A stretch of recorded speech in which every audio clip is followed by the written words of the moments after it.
All right, thank you, doggo. Much obliged. Well, we're almost fucking there. We're at like page 693. We're about to crack page 700 in the story right here. God damn, I can't believe we made it. It's been a long time on this motherfucker.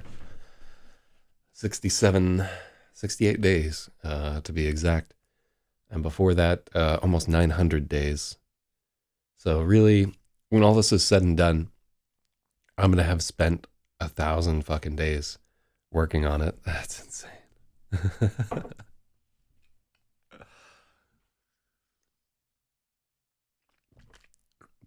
Though to be fair, in the 3 year period where I was writing it, I probably wrote just about 400 total days on it. So we'll probably be closer to about 500 days when all is said and done. Still, a lot of goddamn time. So shout out to everybody out there on a Sunday morning fixing to get their editing on. Time well spent. I'd have to say so. I mean, I'm really enjoying this process here. I've enjoyed this edit like 10 times more than I've ever enjoyed an edit before. Usually I fucking hate them. And we're spending a lot more time on this one. We're really, the process of doing this in front of an audience, I've said it before and I'll say it again. It forces us to, it forces me rather, to really focus on what's happening and reading out each line. There's no, you can't get away with the same bullshit that you used to be able to. I spent like 6 days on my anti-Semitic Optimus Prime memes. Well, what did you get out of all that when all is said and done? Like, did the memes get traction? Like, is the world a different place? I say that because I'm aware that your anti-Semitic Optimus Prime memes may reach more people than this book ever does. Right? After all of that, 100 people might read this book when all is said and done. I think 100 people total on the earth have read Arcanist at this point. Well, now we can start to include the fucking CIA in our story because it's that time. Feds have just rolled up the driveway, but the cab was still idling. The new car was a silver Cadillac CT6 with Rento plates.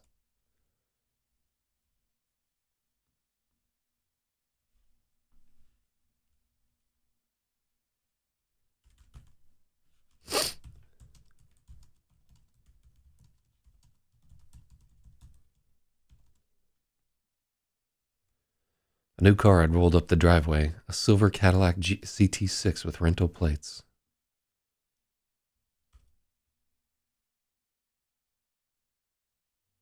The two men inside were strangers. They wore suits. Feds. No, Freya mouthed.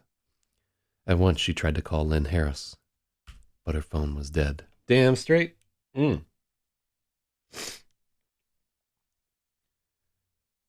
Wait, did you get banned from Israeli travel for Optimus Prime memes? All right, link one of those in the other channel and I'll click on it. I don't even understand why the Transformers would be anti-Semitic. Like, what's the fucking connection? What are the Decepticons like flying through space in a giant like Star of David shaped ship or some shit like that? I don't know. One of the things that I don't like about extremists is the way that they have to bend every fucking topic to the subject of their extremism because it's like so powerful. It's overriding everything else in their brains, right? I remember once, and this was like back when I was like in the GNAA and had all kinds of stuff going on. I was in New Zealand and I don't know. I was like making a joke and just worked in there. The joke just wound up being about a horse that didn't like black people. And I thought it was pretty funny at the time. But the girl I was with wasn't laughing. She's like, why do you always go there? I'm like, I'm tired of it, you know? And I mean, part of that is just at that point, we had been together for like a really long time. And we were sick of each other's bullshit. one of the fucked up things about a long relationship is you stop being able to make each other laugh, right? Or if they're laughing, it's just kind of like, haha, funny, You're not funny to somebody after so many years. And I guess I don't know. Like, I still find some of my best friends funny, but, I'm not fucking them and waking up next to them every day. Just close proximity really cuts through like any comedic skills that you might have there. And the thing is, like, a lot of relationships are initially, they come together, and humor is like one of the big bridges between two people. And when that's gone, people definitely miss it. But anyhow, I just remember her saying, like, why do you always fucking go there? And she was just tired of it. And I had to like stop and think about it. I was like, yeah, I do always go there. And then if you look at my Twitter feed, I was like, Jesus, there's a lot of gay jokes in here. It's like half gay jokes. Sorry, I couldn't quite hear you. Fuck off, Siri. Repeat what you said? Suck a dick, Siri. Suck a dick, Siri. Fucking. I hate when that robot goes off on her own. It's the fucking uprising about to happen right there. But yeah, I had to think about it and be like, yeah, she's right. I'm just beating the same dead horse, trying to get a reaction. And I would be like a little upset that I wasn't getting the reaction I wanted. Like, I wanted people to laugh. I wanted to be funny. But they were just tired of my bullshit, and they were right to be. And so I tell that story, Astro, with a point to it. You might want to think about it. Because, or at least consider your audience. If you're going to be like an anti-Semite, go for it. But you're going to get a lot better traction in pound 8chan on Ryzen than you're going to get with like my crew, where in general, I don't think that most of us believe that there's some like vast Jewish conspiracy. Most of the Jews that I've met in real life have been pretty nice people. Some of them have sucked my dick, which I'm happy about. And I live around so many Jews. Like, you have no idea. These are people that I run to every single day.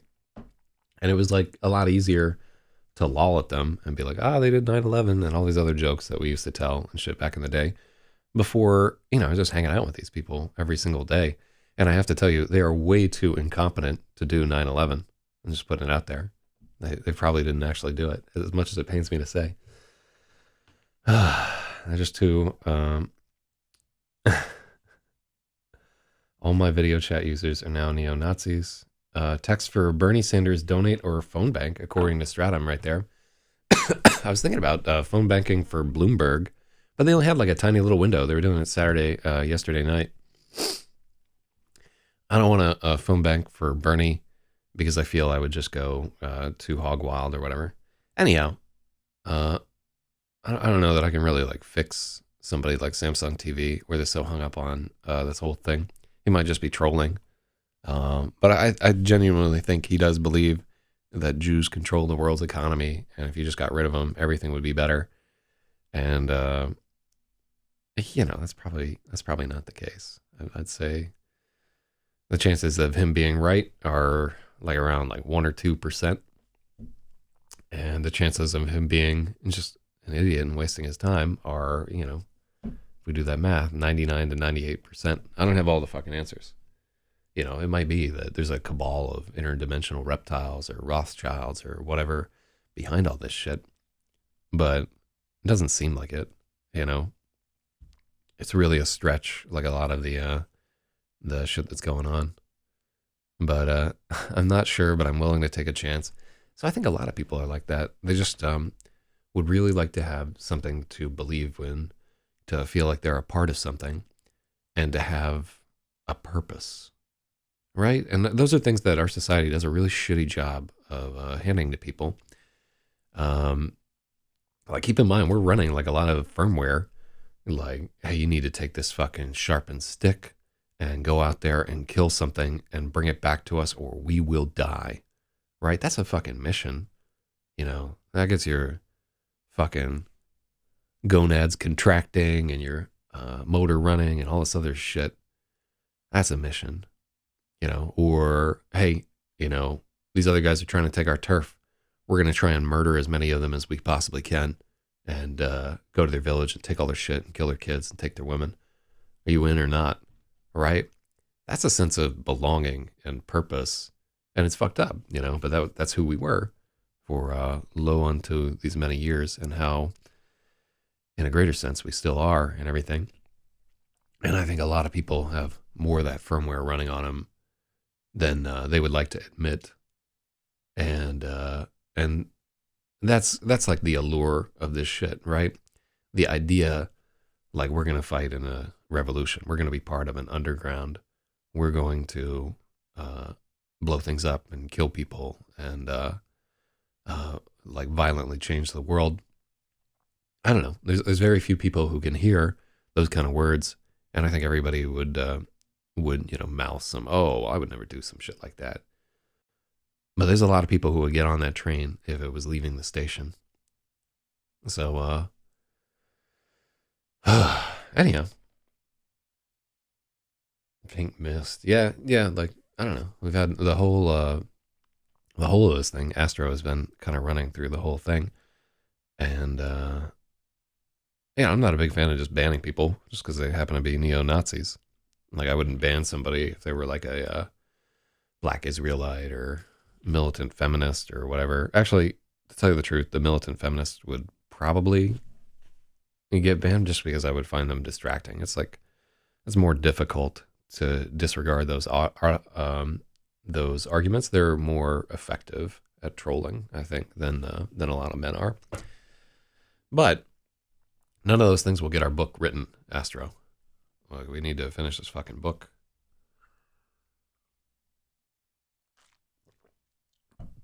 Much as I like thinking about the deeper part of our psyche, it'd be even better if I wrote about the deeper part of our psyche. So one thing I highlight here that I think is pretty unlikely in the story is, like, if she went to fucking the Rabbit Hill Inn and everything like that, what are the odds that she like has a purse with her that has her birth control or something like that? We don't mention a purse or something explicitly, but as a young woman, like, it's on your fucking mind. Like, hey, am I gonna have this? Got to take it every day and so forth.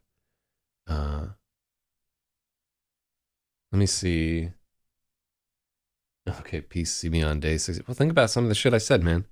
I don't say this shit only because I'm like trying to fuck with you or whatever.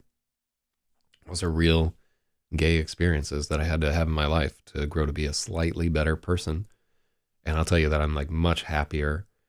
It's not like I was ever super duper racist, but yeah, when I like flew the fuck out of the South for the first time and was like getting out into there, yeah, like, comparatively much more racist.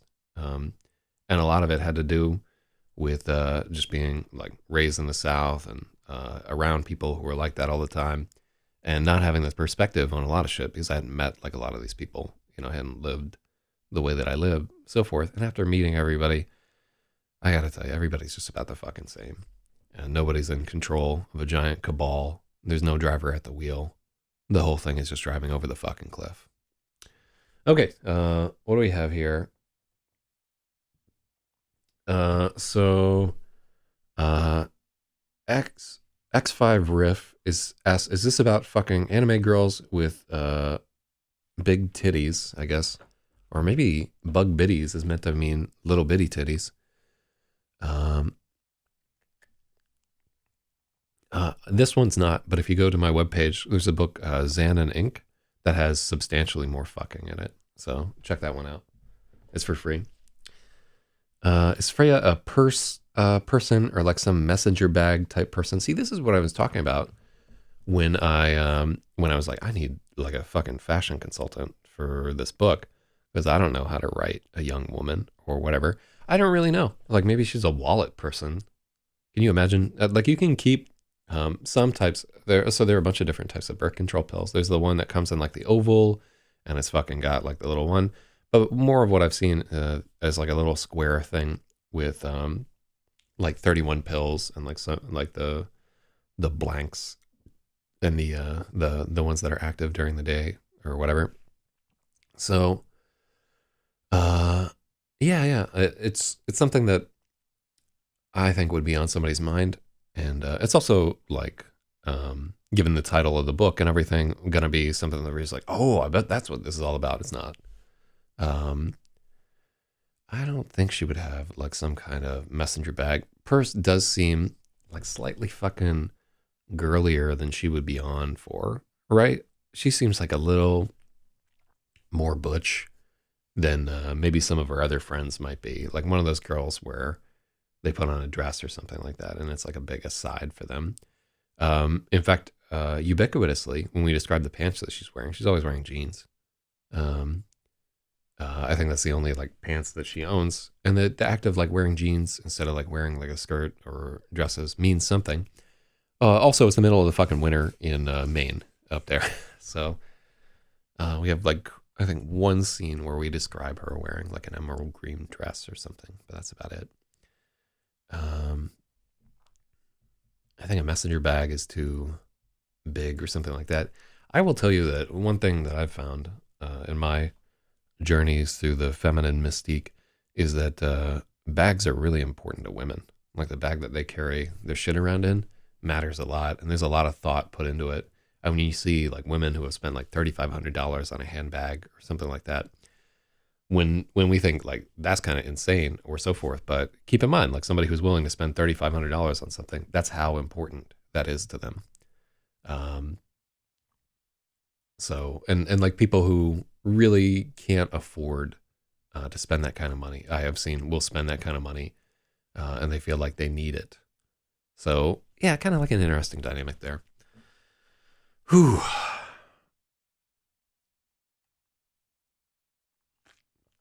But so they say. Okay, so here is a chapter. Let's get down to business. In fact, let's read a poem to cleanse the taste of neo-Nazi out of my mouth here. The Vampire by Charles Baudelaire, from the Flowers of Evil. The Vampire. Sudden as a knife you thrust into my sorry heart, and strong as a host of demons came, gaudy and libertine, to make in my corrupted mind your bed and bedlam there. Beast who bind me to you close as convict to his chains, as gambler to his winning streak, as drunkard to his wine, close as carrion to its worms, I curse you, be accursed. I begged the sword by one swift stroke to grant me liberty, nor did my cowardice disdain less clear-cut remedies. Poison and steel, as with one voice contemptuously refused, you are not worthy to be free of your enslavement, fool. Suppose we saved you, even now, from her supremacy. Your kisses would resuscitate your vampire's waiting corpse. God damn, he's a real one. Baudelaire was keeping it so fucking gangster. Okay, so today I'm drinking my third batch. This is cold brew made with espresso beans. I'm having a little bit of milk today because I'm sick. And I just want something to settle my stomach while I take these pills. I have to tell you, this is powerful as fuck. So it's concentrated in that we use significantly less water for the brew. So it only yielded about 2 liters rather than 3. But one thing I'm noticing is like the last several hours of the process, the coffee is like significantly watered down. Like most of it has been extracted. So by halting the process and getting that lesser yield, you have much, much stronger coffee. And this shit literally will have you put your head through a wall. It's intensely caffeinated. But also like a really strong flavor and so forth. Yeah, I was like so focused on all the micro minutiae of the coffee that I didn't realize that most people are drinking their coffee with like some kind of milk or something like that. So I've been like brewing and testing stuff out with the idea of making something that's good just black, and then when you add like some kind of buffer like milk or something like that, it's just like insanely good. So yeah, I'm pretty fucking happy with my grand coffee adventure.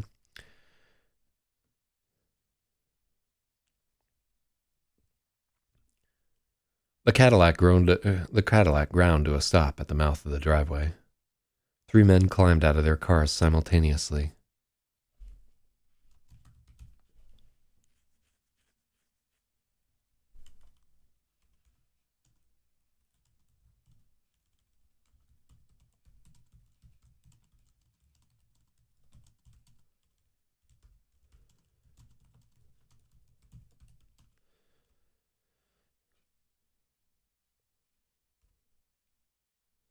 As Reginald jumped out of his cab to meet the new arrivals. This the guy? Reginald asked. His hands were balled at his sides, and it was going to go just awfully for him if there was a fight. Inside of his cab, he seemed average, but on his feet, Reginald.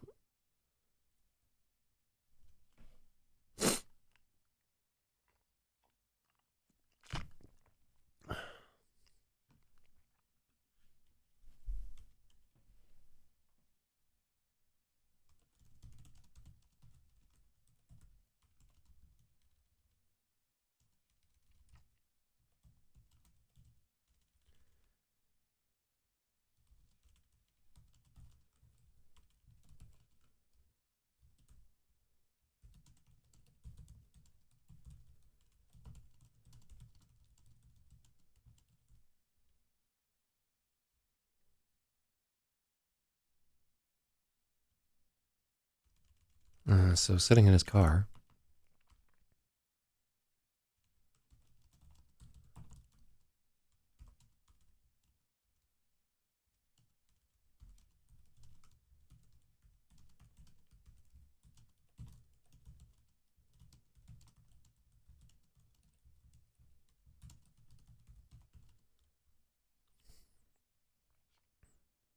seemed shrunken, hunched over and thin. So yeah, that's like one of those like kind of equalizing moments. Often like at a bar or something, you'll be sitting with somebody and you assume that they're the same size as you. But then they get up and they're just like fucking gigantic or like teeny tiny or whatever they're. Just because like we have like so much of our height in our legs often. Although there are some like long torso people out there. Let's not forget to shout out to them. This the guy Reginald asked?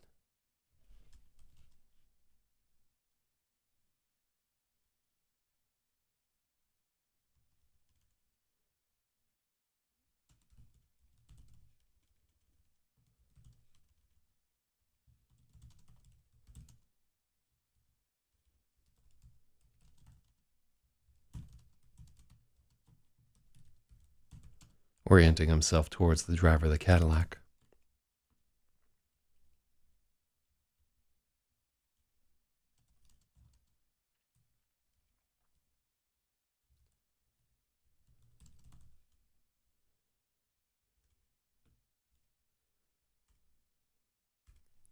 His hands were balled at his side. This the guy? Reginald asked, orienting himself towards the driver of the Cadillac. His hands were balled at his sides. Reggie's hands were balled at his sides, and it was going to go just awfully for him if there was a fight. In the driver's seat,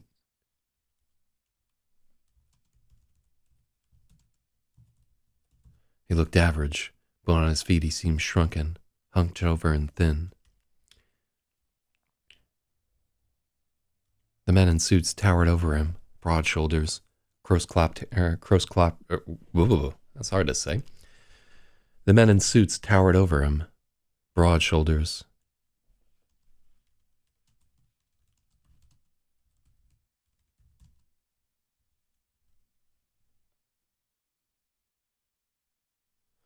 So balling fists is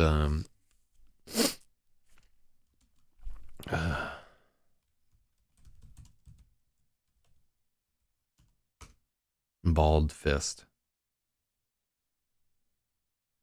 Oh, what's the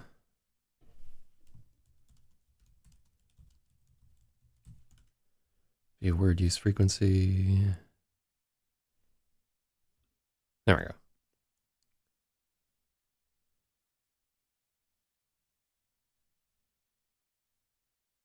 Corpus of.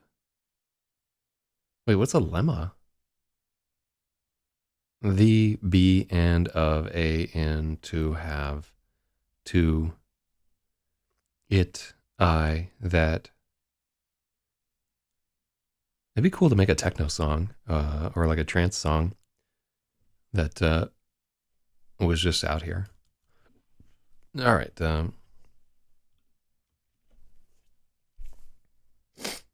Ngram search. Yeah, let's try that.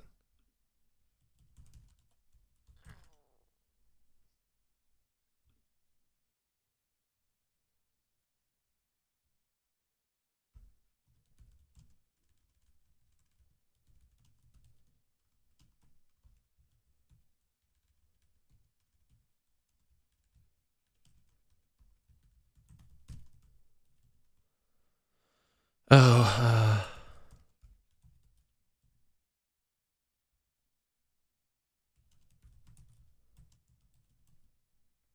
case insensitive. Search for lots of books. Da, da, da, da, da. Wow. Okay, so you can see this slight. So it picked up in the 1980s. Um, wow. Yeah. This is so much more common. That's insane. That's really cool. I like.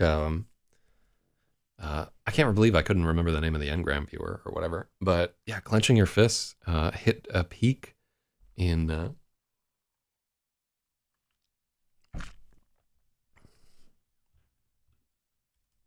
Here, I wanna get a little bit more into this.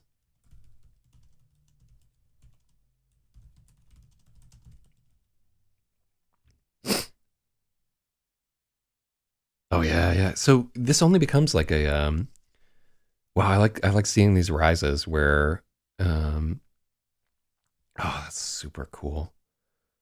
Yeah, so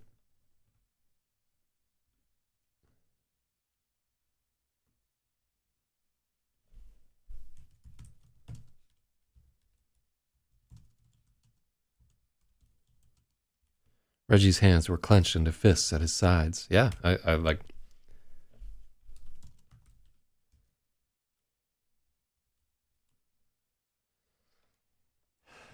yeah, that's yeah, I honestly like after reviewing that I'd be like that is so I wonder where the origin of it would be neat if we could do like a deeper dive into this, where we could see where this originates, and like what regions. Because I always wonder if things are like particularly southern or from a specific spot that I've been at there. But yeah, that's wild. I like that. Um,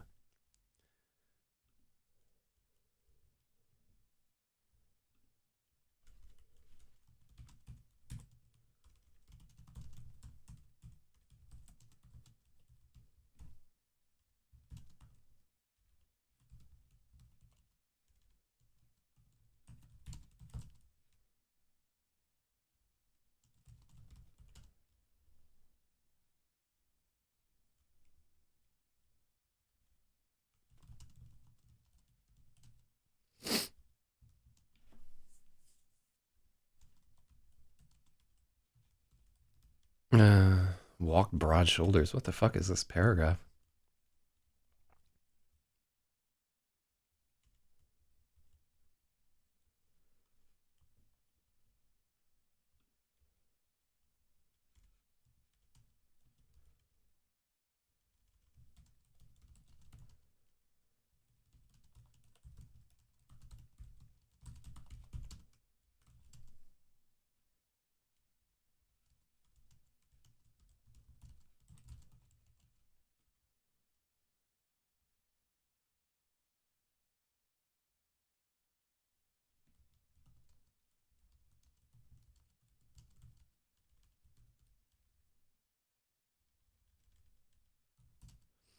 They towered over him. Both had close cropped haircuts that screamed military or police.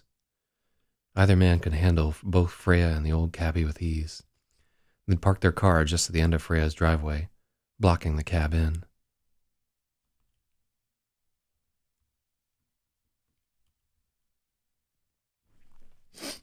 I don't know these people. Who are you? Freya demanded before the men could speak. Her voice came out sounding half strangled as she tried to ignite her fear into anger. Good afternoon. I'm Agent Raphael Vences.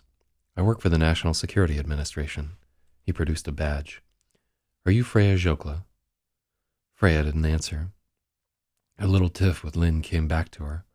Say nothing. She took a deep breath, trying to ignore the churning feeling in her stomach. Vences had a Castilian accent with a slight lisp. Security had come out as the curity. The curity. Ah.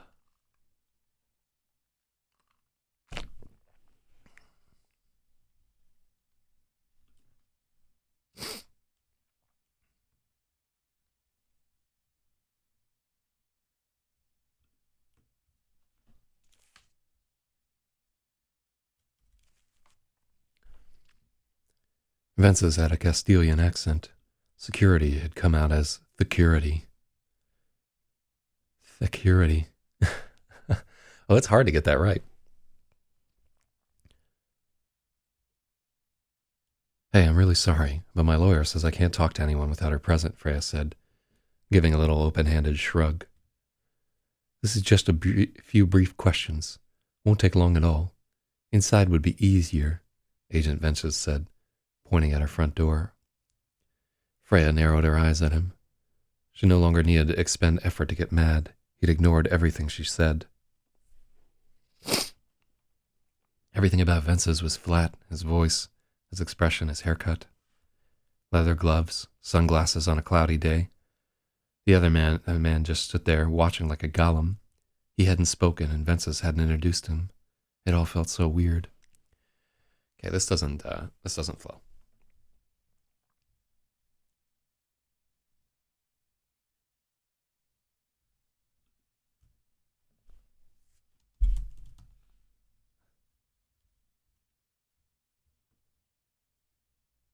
Good afternoon. I'm Agent Raphael Vences.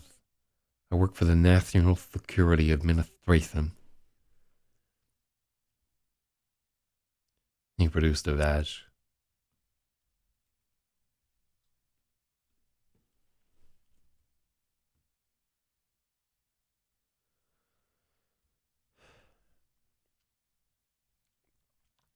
Vences had a...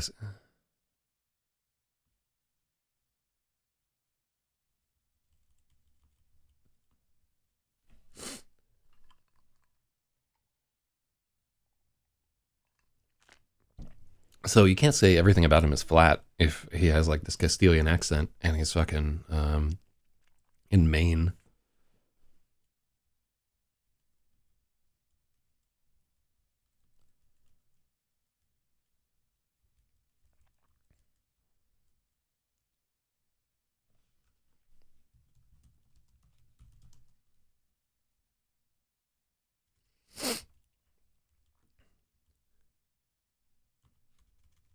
I'm really sorry, but my lawyer says I can't talk to anyone without her present, Freya said, giving a little open-handed shrug.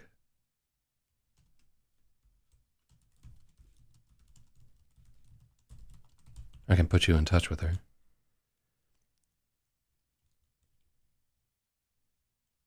This is just a few brief questions. Won't take long at all. Inside would be easier. Pointing at her front door. Freya narrowed his eyes at...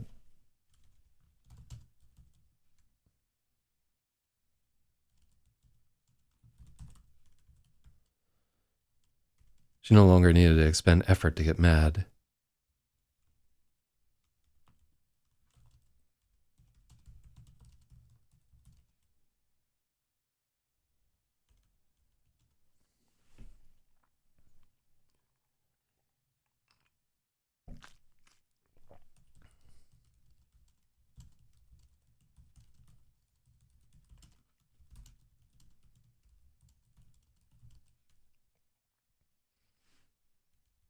I was starting to be more angry than afraid.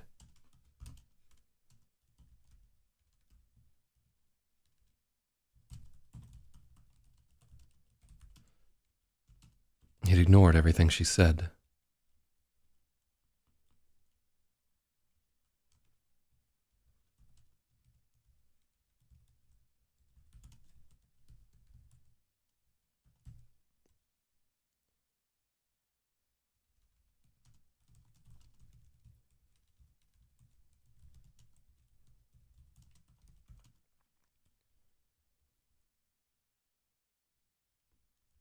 Leather gloves, sunglasses on a cloudy day.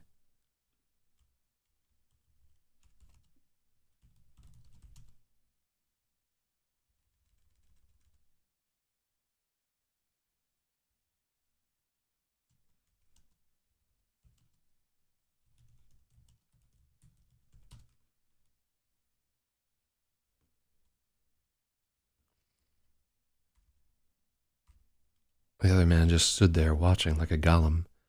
He hadn't spoken and Ventress hadn't introduced him. So let's...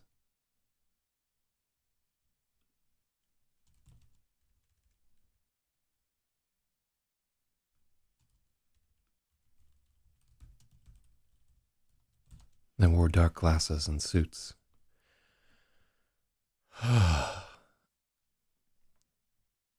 It is an agency rather than administration, according to... Okay, let's... I believe you.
So what is he...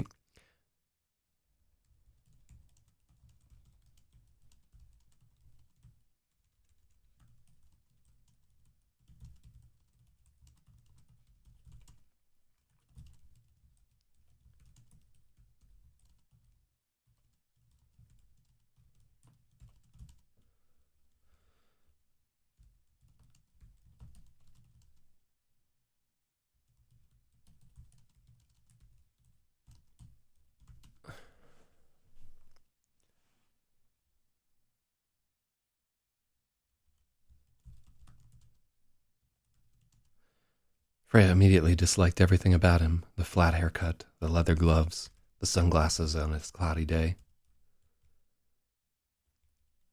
The other man just stood there watching like a golem. He hadn't spoken and Ventress hadn't introduced him. It all felt so weird. I have to do what my lawyer says. Freya tried not to sound pissed off. She could remember the way Garboglio had prodded her into talking with all his little snips. We really need to talk with you, Freya. It can be here, or it can be at the police station. Ventress angled.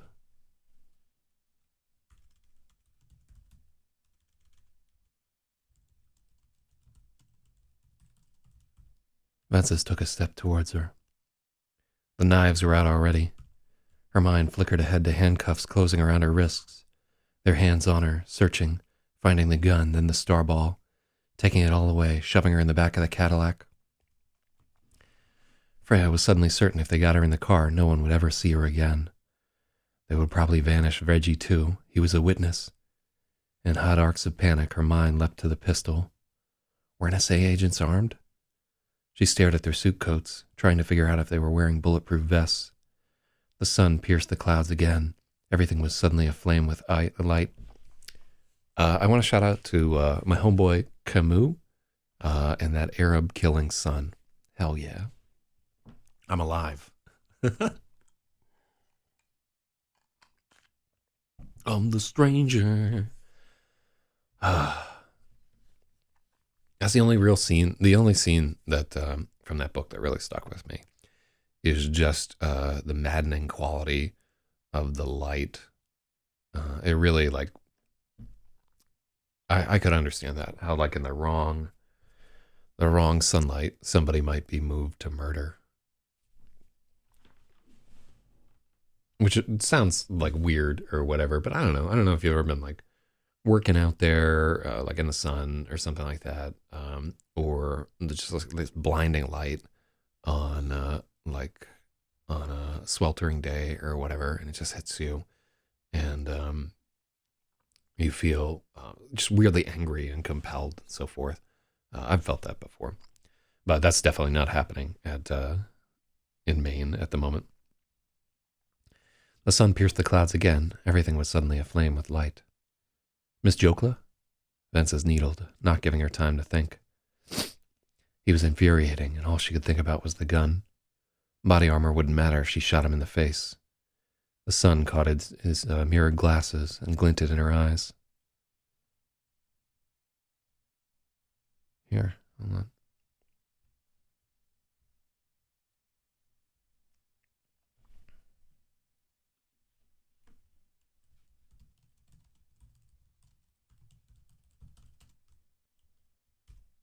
Feds.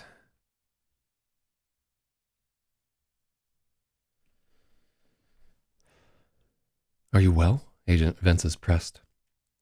Eyes narrowed to slits, Freya slipped her hands into the pockets of her coat. Cold metal met her trembling fingertips. She couldn't tell if she was shivering or quaking from adrenaline. The meter was running. It was all going so wrong, the air was thrumming in her ears, tightening around her like a fist. She was getting lightheaded.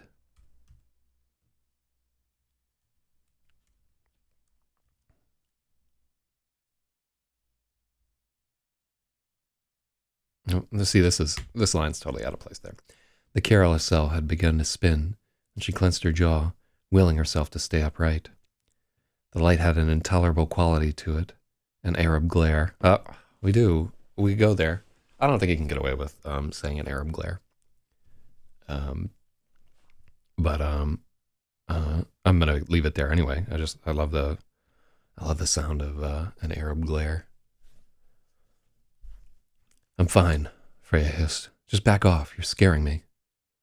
You have nothing to be afraid of. Why are you being so evasive? Vences asked. She flicked off the safety with her thumb.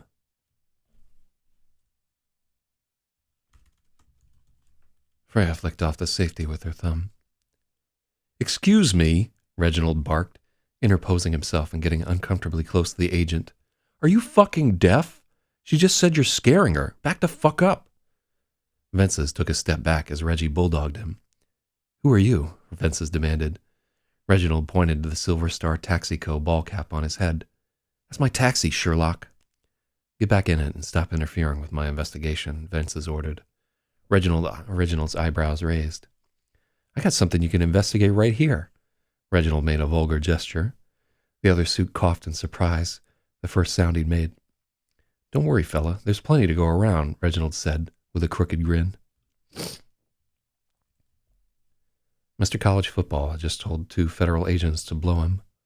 Their expressions were glorious. Vences was fuming. The mute agent looked so surprised that Freya put a hand over her mouth to keep from laughing. Out of nowhere, Radimir's voice popped into her head. Go on to a dick. Suddenly it was all so funny, the sunglasses and the bad haircuts, trying to menace her by threatening to take her to a police station where half the cops had known her since before she could walk.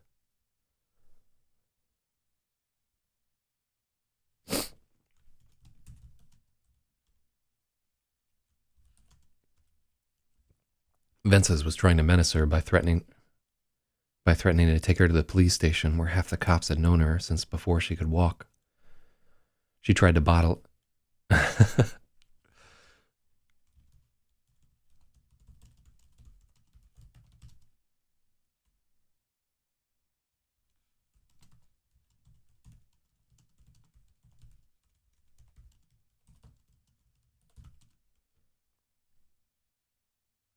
Freya tried to hold back, but it only made it worse. The next thing she knew, she was laughing right in their stupid faces until her sides hurt, and Reginald was laughing with her. This is serious, Vences raised his voice, and it made her laugh even harder. This is serious, Reginald imitated in a lisping falsetto. Vences stomped over to him and got right in his face.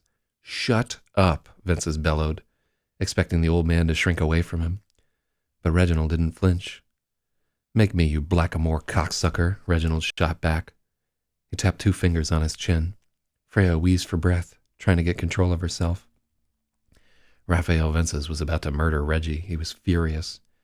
The other agent grabbed his arm and hauled him backwards. Freya was certain this was no good cop, bad cop routine. Vences had lost it. Pussy, Reginald smirked, and she could see the silent agent straining to hold on to Vences. With visible effort, Vences throttled his anger from enraged to merely seething.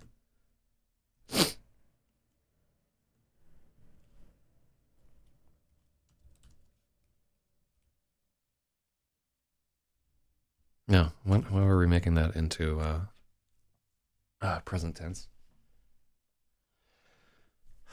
Give me your lawyer's number, Vences demanded, taking out his phone. Her name is Lynn Harris. You can Google it, Freya said. She wasn't going to do any favors for this fool. Besides, her phone was dead. Fine, Vences shot back. He picked up his phone and then made the call, his voice flat and emotionless. Lynn picked up immediately.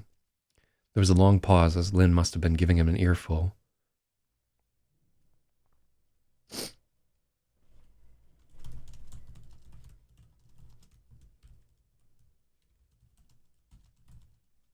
They went through the preliminaries, and then there was a long pause, as Lynn must have been giving him an earful.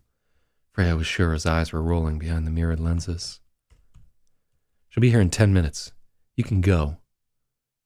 Vences nodded at Reggie.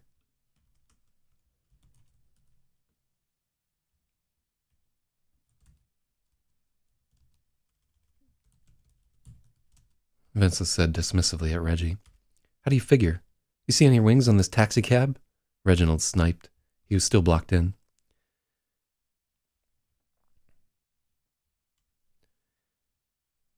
He stood in the driveway, tapping his foot, while Vences moved the Cadillac.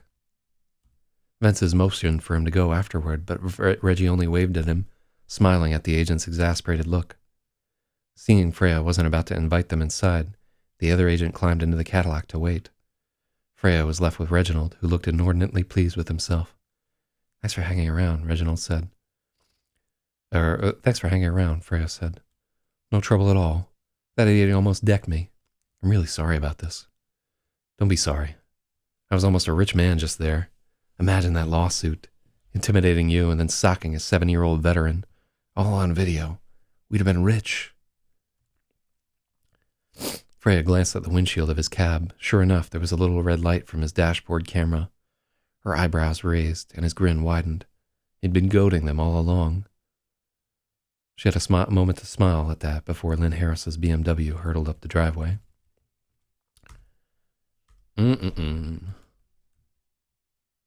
That's another situation where we have like the scene that could be like very tense or whatever, and we just move to humor. I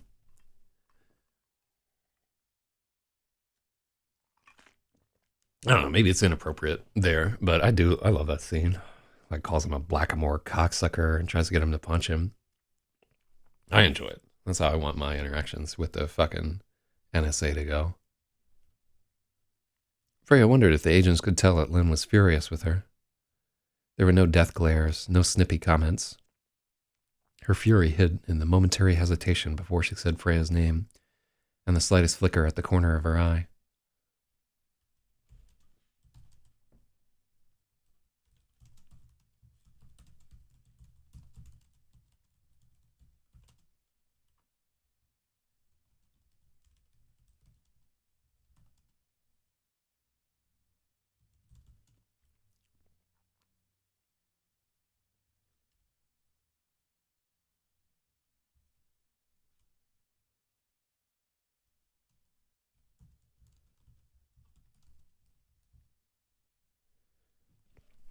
There would be words after this was all over.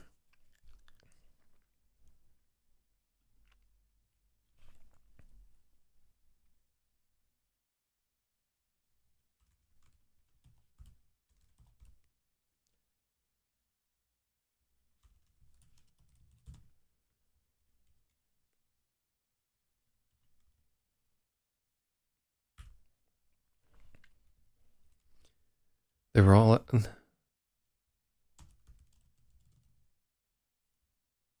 were all sitting at Freya's kitchen table. Lynn had her laptop out and she was taking notes.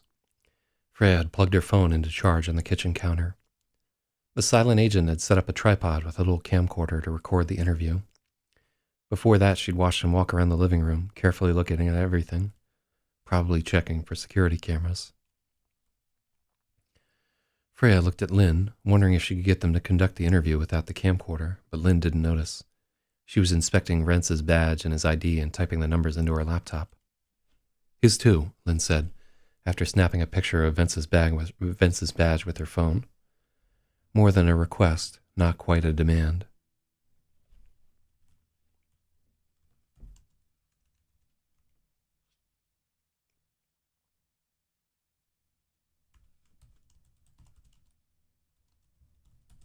It wasn't a request. Lynn kept her eyes locked on him until he produced his own badge and ID.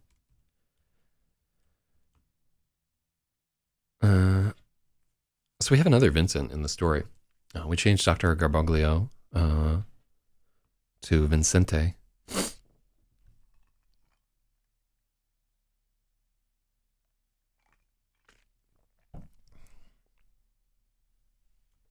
Let's make him an Adam. What's the Italian version of Adam?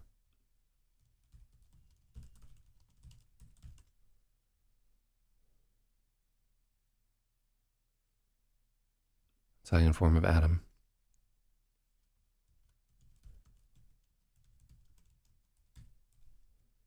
Adamo.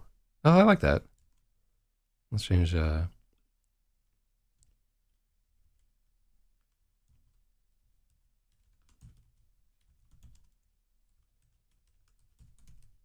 Oh, that's the only place we use his first name. Special Agent Adamo Santinelli, Central Intelligence Agency. Freya stared at the 16 pointed red and black star on the badge.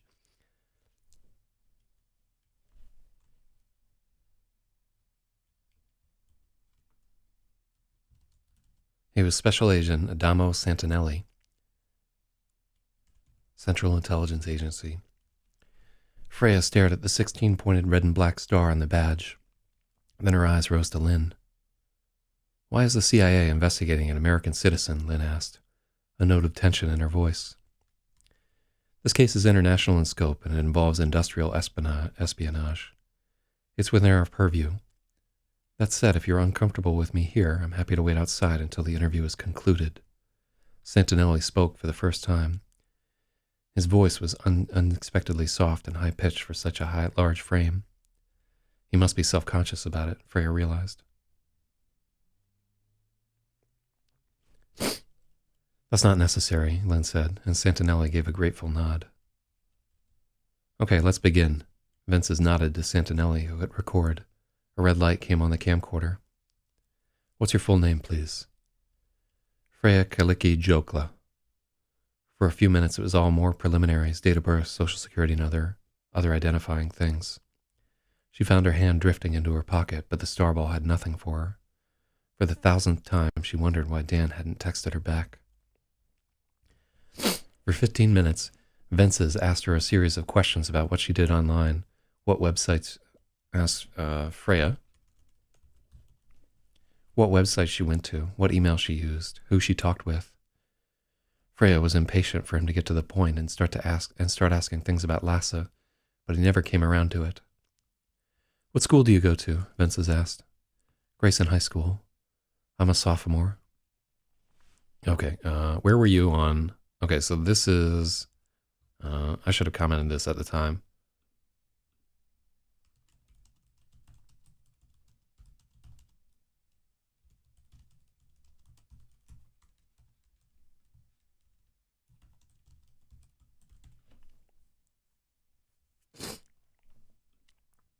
So that's the... And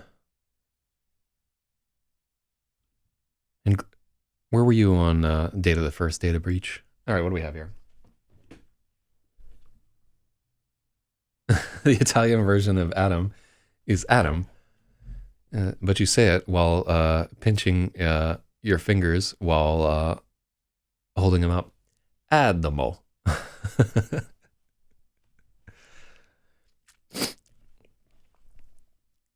Where were you on X date and time? In class. Which class? Trigonometry with Mr. Manzini. Thank you. Where were you on X date and time? Also in trigonometry class. And on X date and time? The same. Are you certain? Please think about it carefully. Can I look at a calendar? Freya asked, pointing at her phone, which was charging on the kitchen counter. Agent Santinelli brought it to her. What's this about? Lynn interrupted. Grayson's records show Freya was absent on X day. That's right, I'd forgotten I was out that day. Sorry, that was a while ago. Why weren't you in school? So... Oh, God. Oh, we didn't do any of this shit.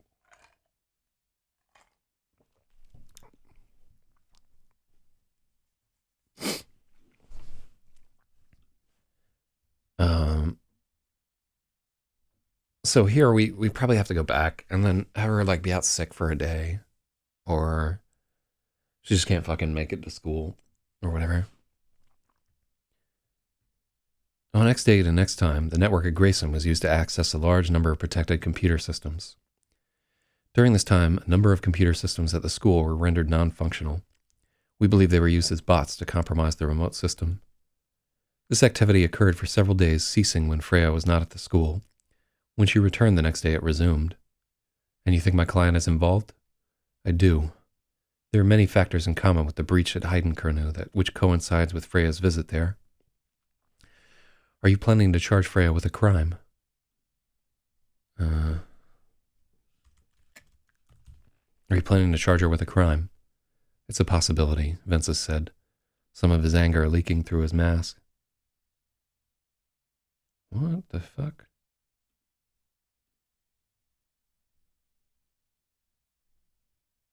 Weird. I wonder what the hell that all is. It's a possibility, Vences said. Some of his anger was leaking through his mask. Startled, Freya began to speak, but Lynn's eyes flashed and she swallowed the half-formed word. Lynn nodded. What kind of systems were attacked? Lynn asked. Mostly biomedical research data from universities and companies similar in profile to Heidenkernu. 3 government facilities. How did the attacker gain access? Lynn continued. A flicker ran through Vince's face, and Lynn's focus became even sharper. Immediately, Freya knew what she was thinking. He didn't know. We're still investigating the exploits that were used. We suspect state-level malware. How many systems were compromised? 43 that we're aware of. There may be more.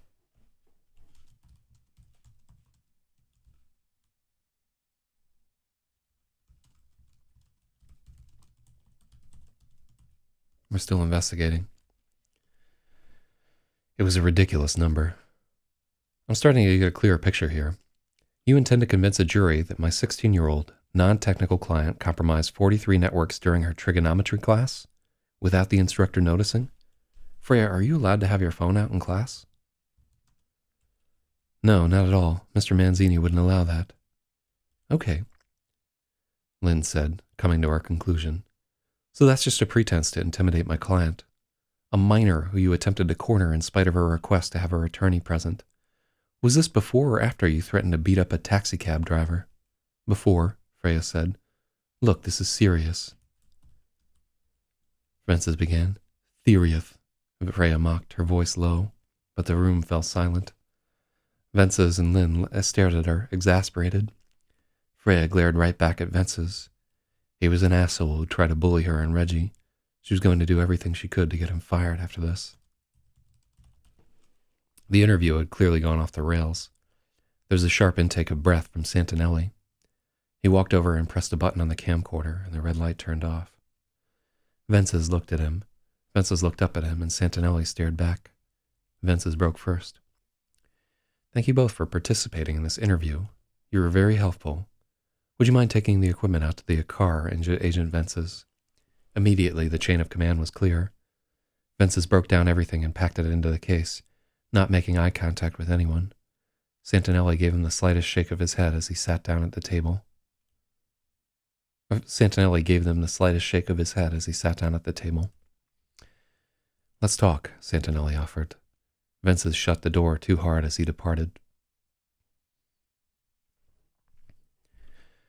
Would you mind putting your phones on the table and turning them off completely in front of me? Also, could you power down that laptop and remove the battery from it? He knows. Freya could feel the hair on her arms rising. Yes, I would mind very much, Lynn said. I'm asking because if they remain on, there's a good chance I may need to collect them after our conversation. I believe I can answer a few questions you might have, but unfortunately I can't be recorded while we discuss this. Some aspects of this investigation may touch on classified data. I was a lawyer before I joined the agency. I'm not going to try and pull anything on you. What school? Lynn asked.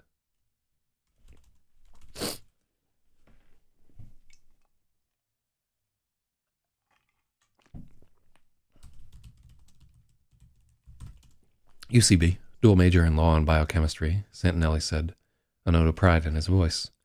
Lynn's eyebrows rose. Why on earth are you working for the government? I got rich and bored of...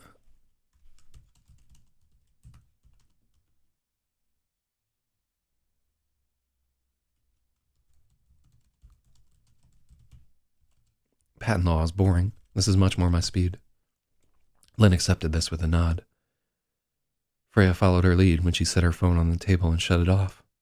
Next, Lynn spun her MacBook around so Santinelli could watch her shutting it off. Why does she have a... let's turn this to a laptop. Because I remember previously, Lynn has an Android device or some type of device that's not like an iPhone. It's an internal battery, she explained. Totally fine. Thank you both. Let me start by saying I'm not interested...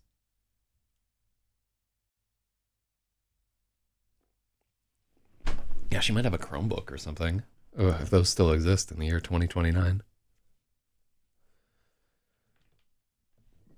Okay, so also, I got to go back and put a final note on this.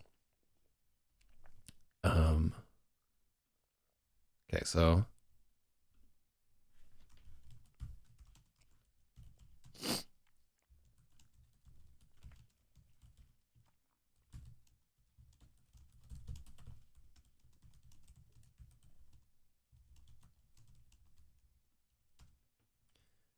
Yeah, we have to add... we're really shooting ourselves in the foot that I haven't... well, not shooting ourselves in the foot, because I think we can get a lot more editing done if we don't go back and fix those mechanics. And it's something that I'm happy to do off of stream, because I don't think it's especially interesting to watch yours truly. Why is fucking League of Legends making noise? Well, it's not a friend messaging me, so I'm just going to turn off League. Yeah, I don't think it's compelling for readers to watch me doing like the very boring editing type work.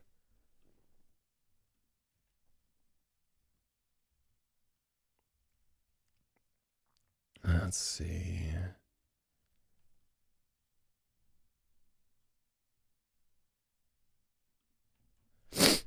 So UC, I think that's University of California at Berkeley.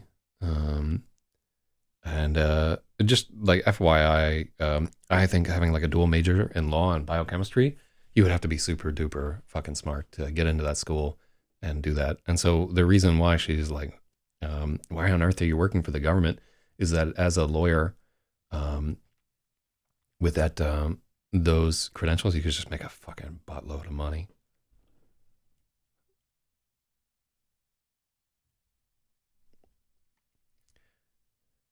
Totally fine. Thank you both. Let me start by saying I'm not interested in prosecution. That's not my scope. We've already been through the phone and internet records. Santinelli trailed for half a beat, long enough to say...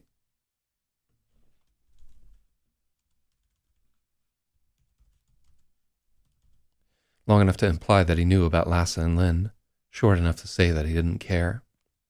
And I can't see any indication of Freya's involvement. It's much more likely your mother infected your phone with the malware without your knowledge. Her relief that Santinelli didn't know about the Starball was gone as quickly as it began.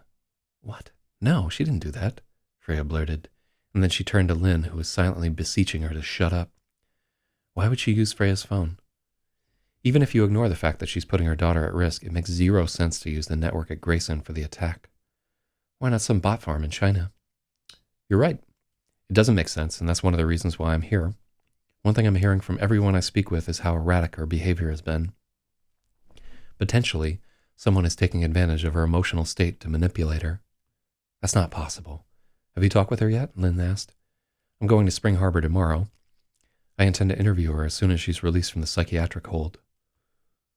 I assume...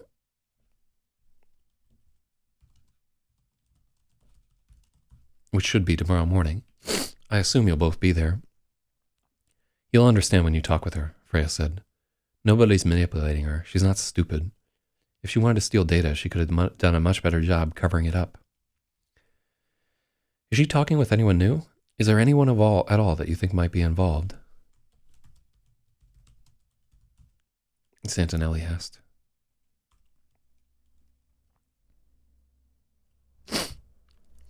For a moment, Freya wondered if she could pin this on Paul, but if they involved him, they would find out about the work Lassa had done at NordDX. They would find out about the CAT scans.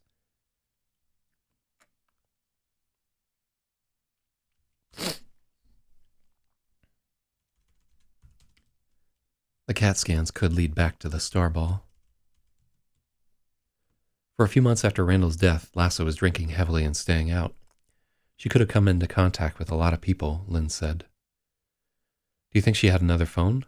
There aren't a lot of calls during that period, Santinelli said, and Lynn shook her head. That was a polite way of saying she would screw anyone with a pulse at last call. I doubt many numbers were exchanged. Wow, Freya said, surprised at the acidic tone.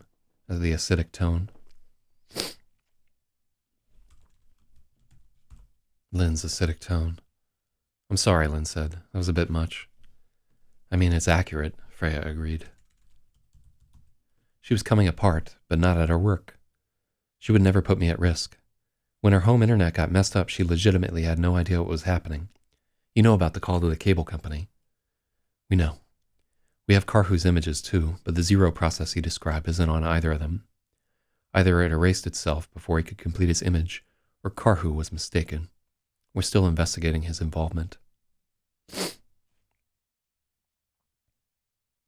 No, we fixed that. I used to have a note that she wouldn't have returned his phone. I saw that process myself. It was there, and my phone was acting weird for almost a month before that.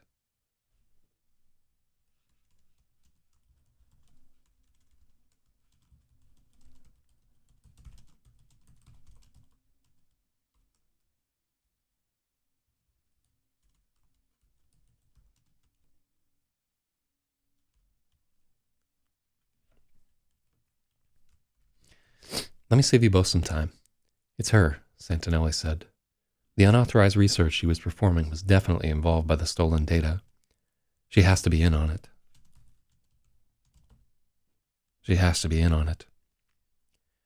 At the same instant, Freya and Lynn inhaled deeply. No more poker faces now. The jaws of the trap had closed. Freya watched the change in Lynn's face, her jaw muscles tense. Resignation settled into her eyes. She was reconfiguring from flight to fight, from defense to damage control. Okay, Lynn said, recovering quickly. Well, at least you were honest about prosecution. Santinelli nodded in agreement, and he noticed Freya's questioning look. If I wanted a conviction of your mother, I would never tell her lawyer that before discovery. I'd let her waste as much time as possible. But I don't care about that. I honestly just want to get to the bottom of this. Did she speak with either of you about what she was working on?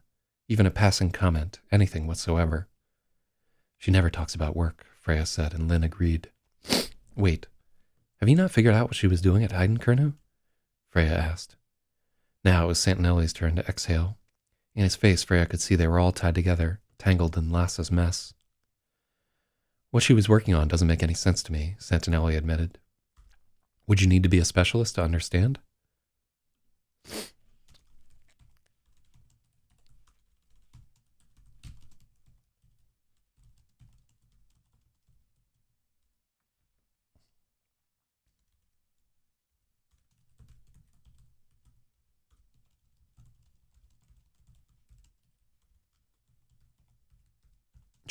Lynn asked delicately, trying not to insult Santinelli.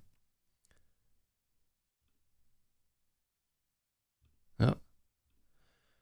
I've consulted with him.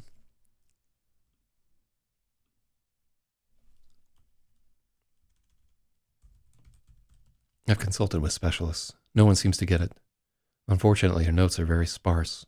It almost seems like she doesn't really understand what she's doing either. She told us she was getting the ideas out of nowhere. Was she actually sleepwalking?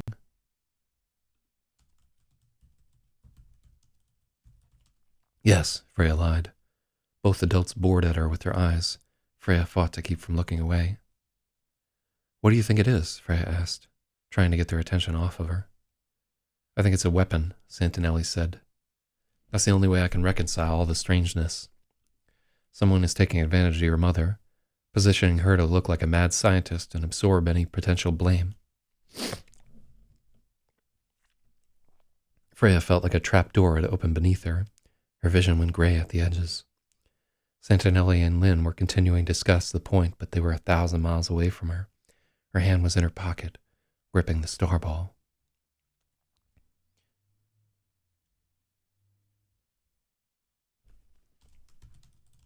It was hot. Interstellar pest control. Freya could stop this. Stop everything. She could set Lassa free. All she had to do was walk into her room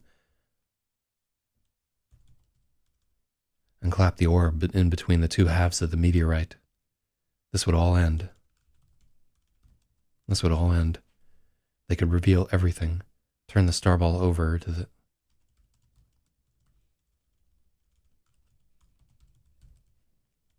Turn the starball over to Santinelli. She tried to picture herself biting down on the mouthpiece and bulling her way through the star sickness, but she couldn't get the image to form. All she could think was, and then what? Then the river.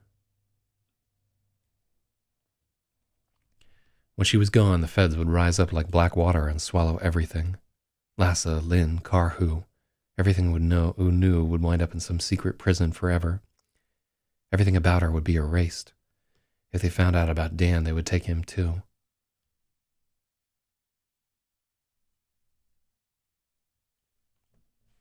Running her tongue against the back of her teeth, Freya tried to tell if they were her thoughts or the starball's, but it had been so long since she'd felt its imprint.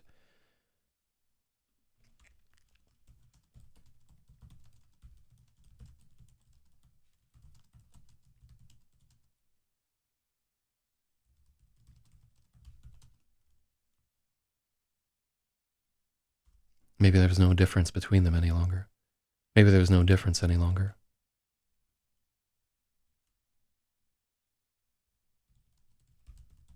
It had been a long time since she had felt its imprint.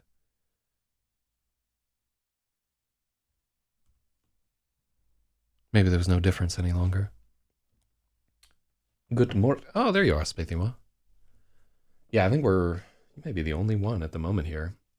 Yeah, so we're going through a scene where she meets a CIA agent. Ooh.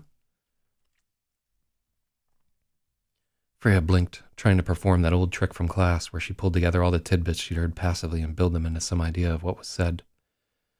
But she'd been too far away from all of this, lost in her head. She tried to think of what to say. Instead, the words just fell out of her mouth with no intent or artifice. I haven't been okay in a long time, Freya said. Immediately, she wished she'd kept her mouth shut. Santinelli's eyebrows raised. Lynn grimaced it like she'd been knifed. I'm sorry, Freya said, her voice barely a whisper. In a moment, they would assure her it wasn't her fault, that everything was okay. But in their expressions, she could see the sting, the resentment that she had put her pain on them. They had plenty of her own. They didn't need hers. Oh, yeah. Would they have searched her for weapons or anything on there? The answer is no. She's not under arrest. They're not. They never took her in. They wouldn't frisk her or anything like that. Especially when you can see that Santinelli, who's kind of the brains behind this whole operation or whatever, has expressed I'm not interested in prosecution. He doesn't see Freya or Lynn as a threat. And I think that you'll find in a lot of cases, now it might be different if they had walked in and seen a rifle just sitting there, like this automatic weapon, chilling there.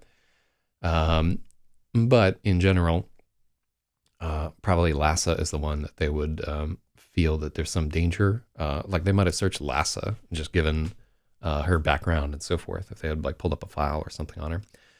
But I don't think it's reasonable that they would pat down a 16-year-old girl, especially if it's two men. You know, that's one that's just like begging to get into a fucking lawsuit. Mm. Santinelli gave them nothing else useful. They made arrangements to meet at Spring Harbor the next morning for Lassa's interview. Bring something to read, Santinelli advised her. It could take a while.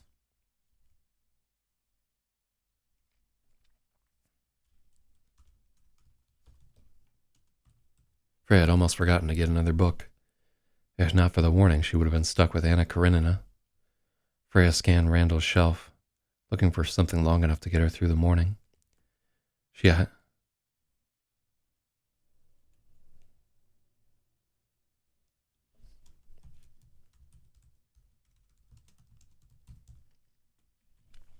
The Wanderer by Fritz Leiber, but a little further down the row her eyes were drawn to the scuffed-up paper dust cover of a thin volume, black with white script. She pulled it down carefully. Freya was surprised to find it wasn't science fiction. It was a book of prose poetry. At Grand Central Station, I laid down and wept by Elizabeth Smart. The cover was a blue woman, collapsed before yellow buildings with a red sky aflame behind it, all done in an abstract expressionist style. It spoke to Freya at once.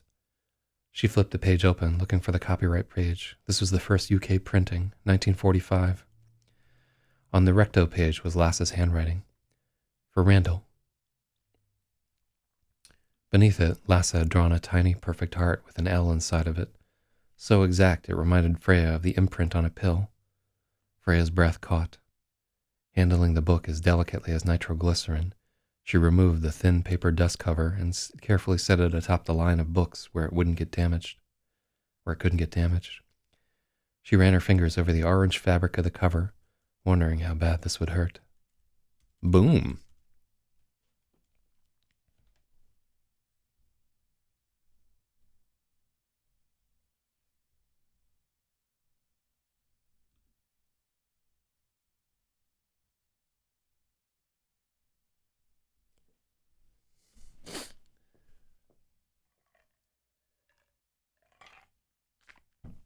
Mm.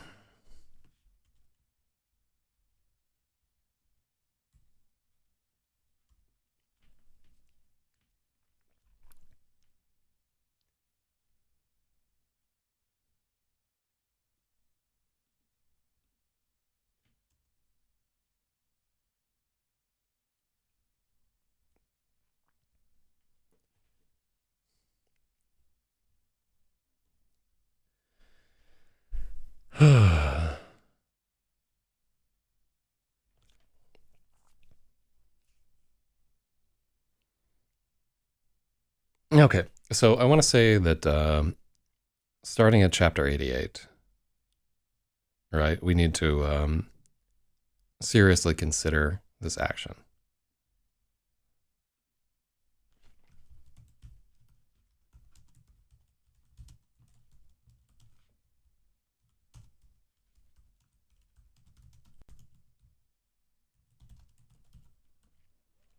Right, the sudden involvement of the CIA.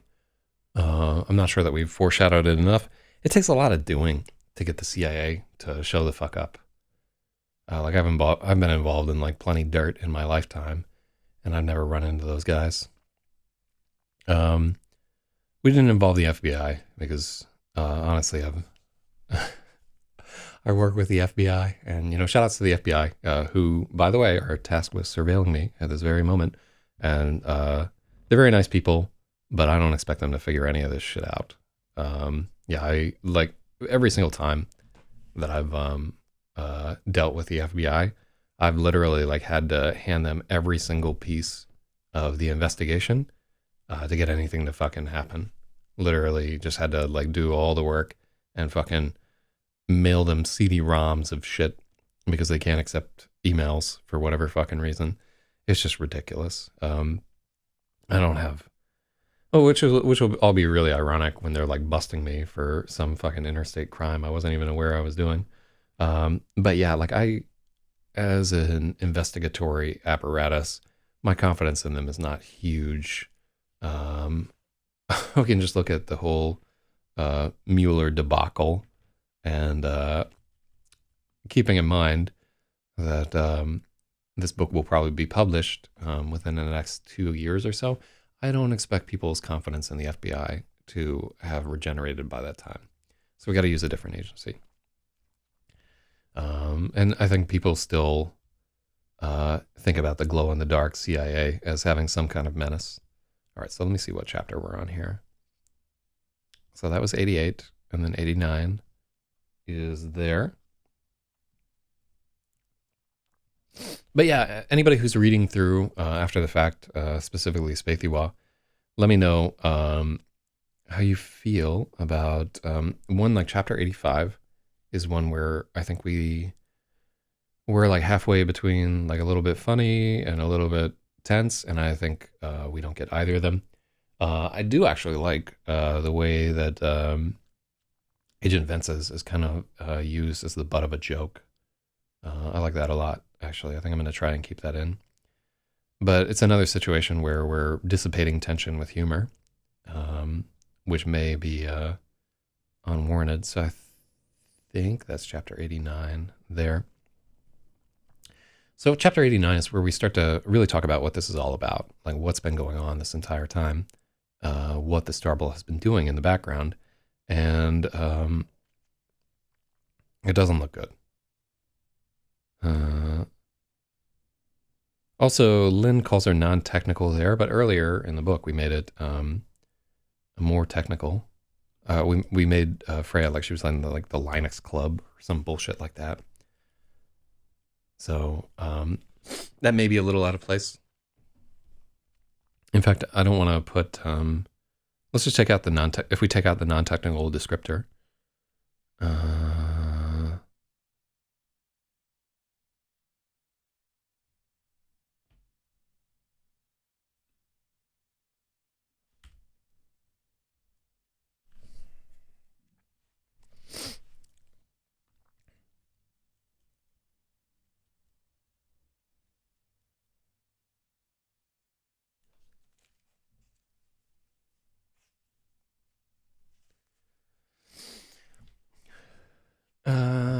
So I thought all this stuff today was fine. Having had no experience with the CIA, I can't say that I've acted any differently than they did. They're just bureaucrats. Like they, the investigation that they do is like a much lower scale. I think they come into it with like a little less ego than some of the FBI people that I've met.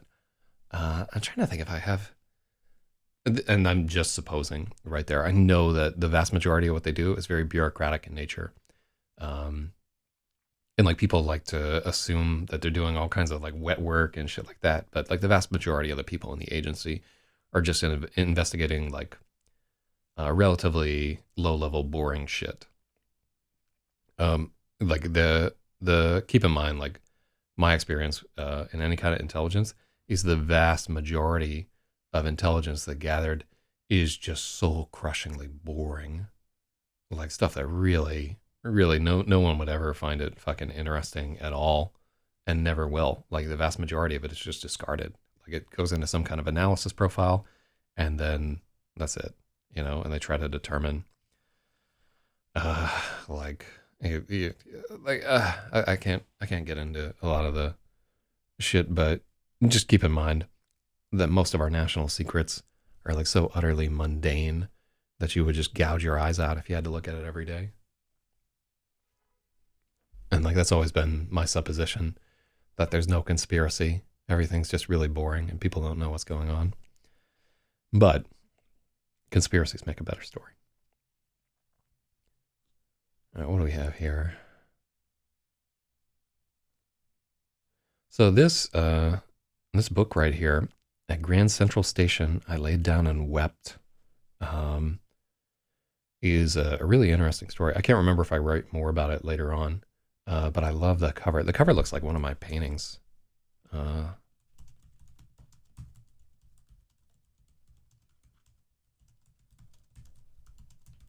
So Grand Central Station. So you need the this one. This is the first printing of it right here. So that's the dust cover from the first UK printing of this guy, and I just find that tremendously compelling. But yeah, it's in terrible condition, like $350 for that first edition. I think she was Canadian, but it was published in 1945. But yeah, that's the edition that we're talking about.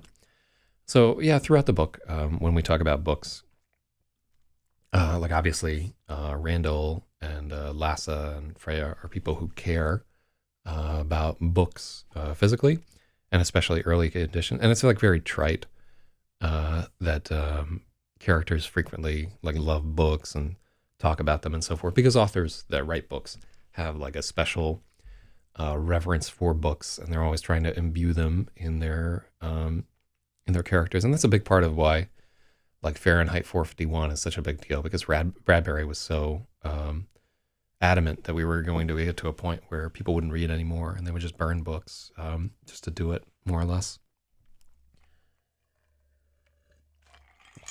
But yeah, that's a particularly enduring author cliche, which I am absolutely guilty of. The two of you, I swear to God, you're just like her, Lynn complained. After she picked out the book, Freya had rejoined Lynn at the table, eager to get the fight over with. Lynn hadn't asked her what book she'd picked because Lynn didn't care about books.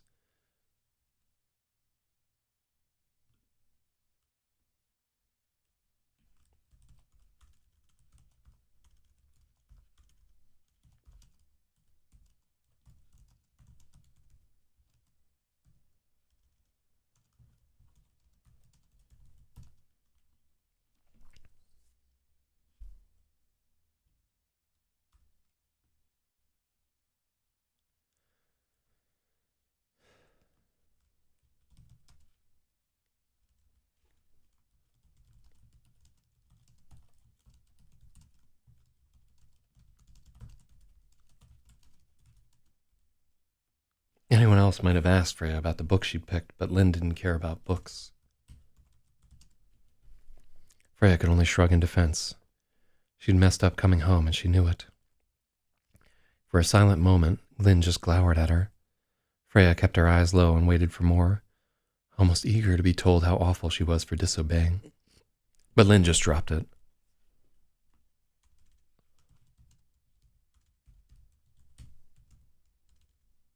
But ultimately, Lynn just dropped it, rubbing her temples between her thumb and her forefinger. With a long exhalation, Lynn reached for her phone and turned it back on. Freya waited for a moment to make sure she wouldn't get yelled at and did the same. It took forever to boot. I'll text you, Dan had told her, but there was nothing. The desire to throw the phone at the wall with all her strength briefly ignited, then the spark died. Freya turned to Lynn. How fucked are we? Fucked beyond fucked, Lynn said.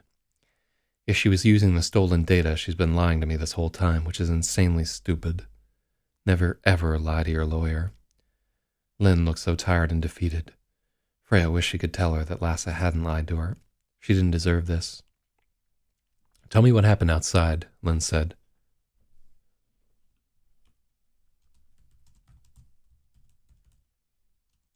Tell me all the details of what happened outside, Lynn said. Freya told her all about the confrontation in the driveway. Lynn's eyes lit up when she got to the part about the dash cam, and Freya produced the card Reggie had given to her. Reginald Banks, car number 9, and the phone number with the Silver Star Taxico logo, the silver foil...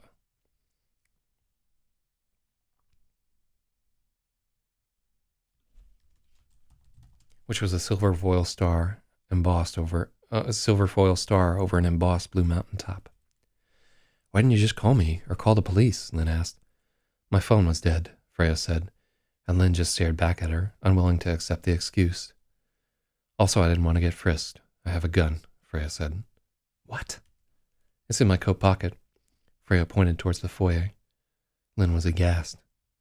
Freya, you're breaking the law, Lynn hissed. I know.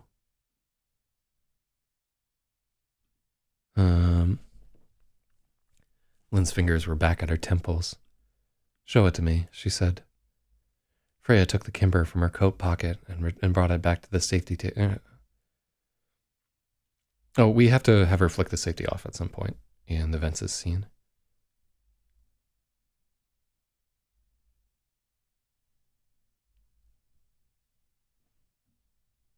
It was super dangerous. Like, I would never have a fucking, I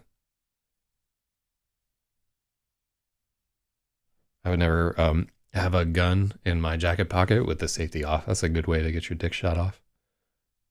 I got something you can investigate right here. I love that.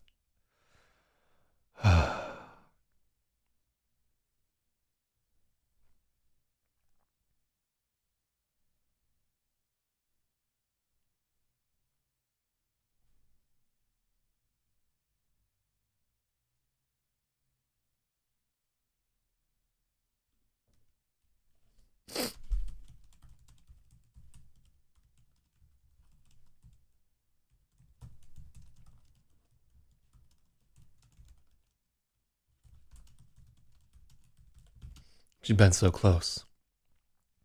So just like story note here, she was absolutely about to murk, or at least try to murk these fucking federal agents right there.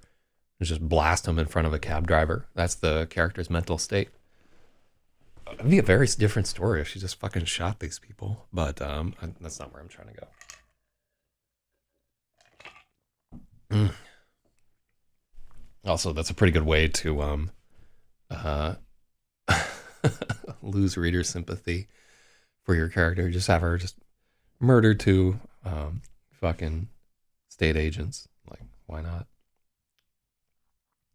Although some people would be like, hell yeah, shoot those feds. But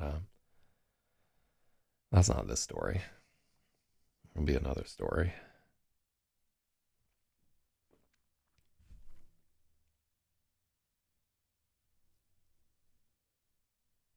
Show it to me, she said. Freya took the Kimber from her coat pocket and brought it to the dinner table. The safety's on, she assured Lynn, who was eyeing the pistol like it was a coiled serpent. Her mouth was a tight line of distaste. It was a Gom Jabbar moment, and above all else, Lynn was rational. She could do things that were necessary, even if she hated them. How do you shoot it? Lynn asked, beating the needle. Freya gave her the lesson Randall had taught her so many times. A gun is always loaded. Never point the gun at anything you don't want to shoot. Safety off and the finger off the trigger until you want to fire. Always be aware of what's behind what you're shooting.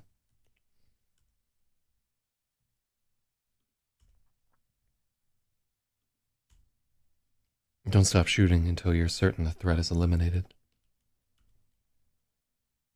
Freya explained how each part of the gun... so we need just a paragraph space there. Freya explained each part of the gun, and she showed her the chamber indicator and how to clear it and unload the Kimber. She had Lynn dry fire it a few times to get the feel for the trigger pull, and then she showed her how to load it. It was all she could do without taking her to the range. It was strange to instruct someone so much older than her, but Lynn took the whole thing very seriously. She was murmuring each step.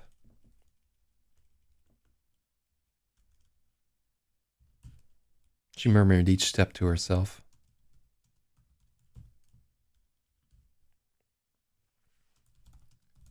With her brow creased as she memorized each thing Freya said. They sat at the table afterward and stared at the pistol.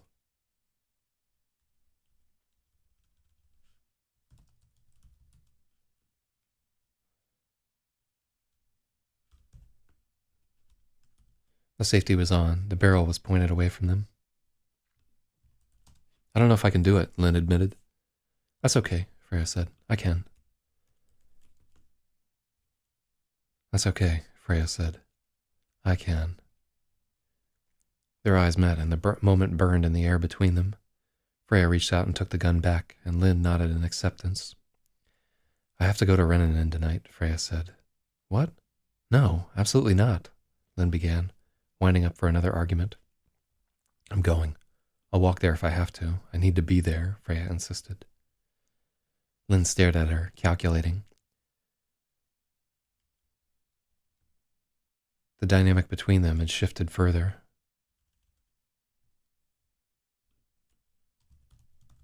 And at last, Lynn just sighed. There would be no argument. Have you eaten? Lynn asked, and they were both glad to change the subject. Freya had forgotten how hungry she was. Can we order food to here? Can we order food? I need to practice something for tonight, Freya said. Can we order something? I need to practice for tonight.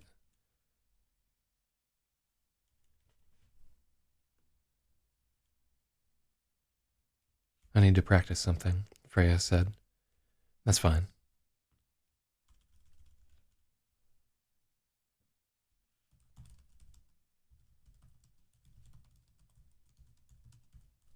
I have to finish something before we leave, Freya said. That's fine. What do you want? Freya said, flicking on her phone. I don't care. Freya inhaled through her nose. Lynn would be mad about this for a long time. You're just like her. So can you recognize this tab from right here? Oh, cool. So George Washington says, Yo, load. I'm buying a 49-inch Samsung ultra-wide monitor. Also, my whole suburb has a power outage. Well, good for you. 49 inches is, in my experience, too big for a computer monitor. I much prefer, like the largest monitor in my setup is 32 inches. And I think I've had like 40-inch monitors and like one like 50-inch and so forth. And I have to tell you, it's just like, it's overkill. It's too fucking big. Although, like, that said, if it's like one of those curved motherfuckers where it's like wide and PO view, I don't know anything about those type of monitors, but I have to tell you, it's just too much for the kid. If I ever get some real money for the show, I'll probably have about, I think I could do the show with about 8 different monitors if I really felt like it. Maybe like 2 graphics cards, 8 monitors. Like right now I have 4, and there's not enough space for all the shit that I have to have on during the show. Freya's phone rang during her 5th attempt at this solo. Even though it wasn't Dan's ring, she only made it 2 more bars before she flubbed a note. She snorted in frustration, sweated her temples, sure she was about to nail it. It wasn't a very difficult solo, but it was a fast one, and the time pressure and worry churning in her stomach didn't help.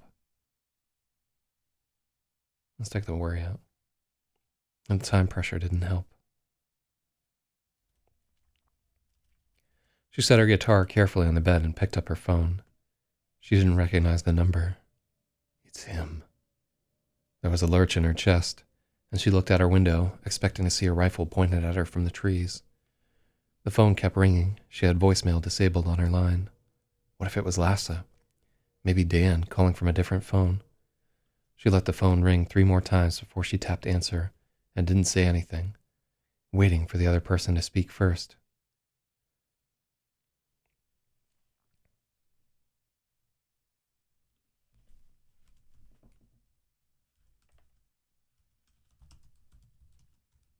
She waited for the other person to speak first. Hello? Freya, hello. She struggled to recognize the voice over the speakerphone. Freya, are you all right? It was Dr. Garboglio. Freya swapped the phone off speaker and picked it up. Yes, I'm sorry. Is he okay? It had to be about Dan. Dan is okay. What about you? I heard about what happened last night. I'm fine, Freya lied. Would you like to come in and talk about it? I freed up some time tonight. I'm sorry, I have class tonight. Can I wait until tomorrow? Is there any possibility you can miss that class? I've been speaking with Dan. I'm a little concerned about some of the things he's saying. No.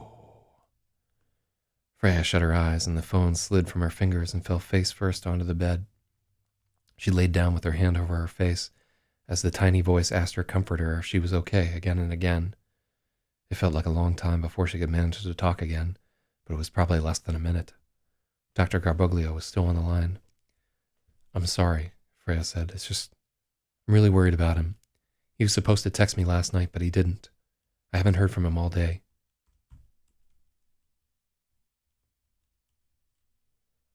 Is he here? Is he there with you? Dan and his mother are here. Again, he's okay. Not hurt. He's just stressed out and a little confused, which is perfectly normal given what happened to you two.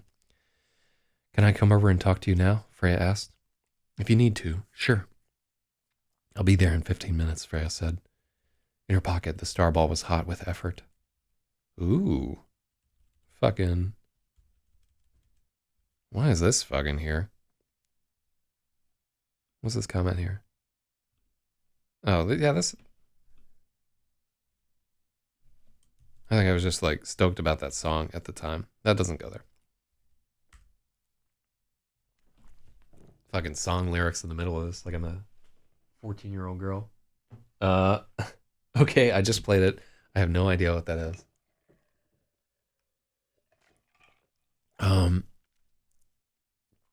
Let me see.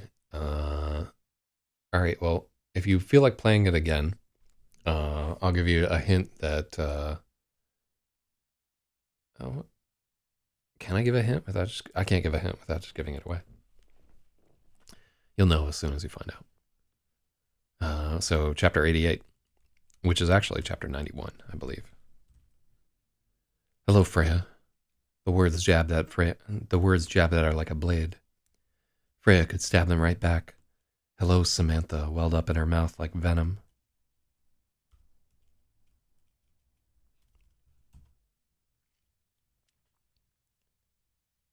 Hello, Samantha welled up in her mouth like venom. But this was no time to be a child. They were in the waiting room.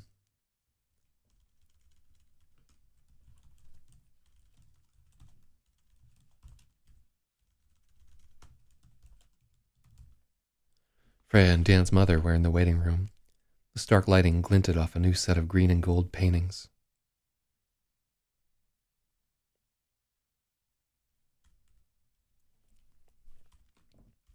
The stark lighting glinted off the new set of green and gold paintings. The scent of singed oranges wafted from the diffuser, and the receptionist carefully ignored them both. The scent of singed oranges wafted from the diffuser as the receptionist carefully ignored them both. Lingering in the air, Freya could feel some of the tranquility from her sessions. Therapy sessions. She needed to get through this. Samantha Gregulus had every reason in the world to be mad at her. Hello, Miss Gregulus. Is Dan okay? Samantha paused, surprised that Freya hadn't risen to the bait. Now she had to drop the edge or look like a fool. I think she's just shaking.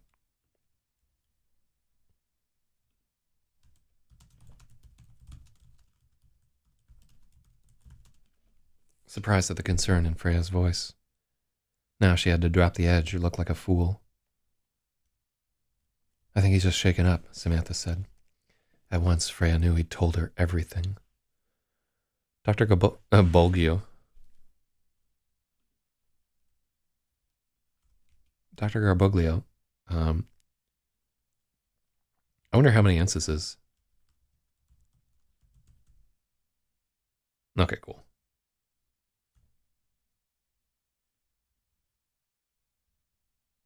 Ah, fuck.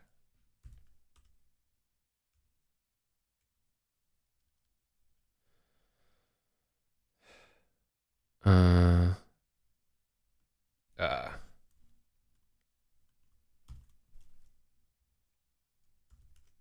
There we go.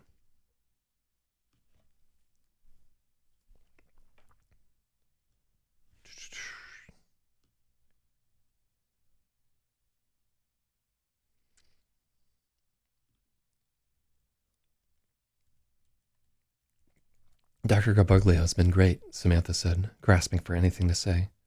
He's wonderful, Freya agreed. Awkwardness closed in, the mask slipped, and Samantha looked 5 years older. She couldn't have slept more than a few hours last night. I'm so sorry about all this, Freya said. You don't have to apologize. It's not your fault, Samantha said, and her face was that same nurse's mask, but her tone was harsh.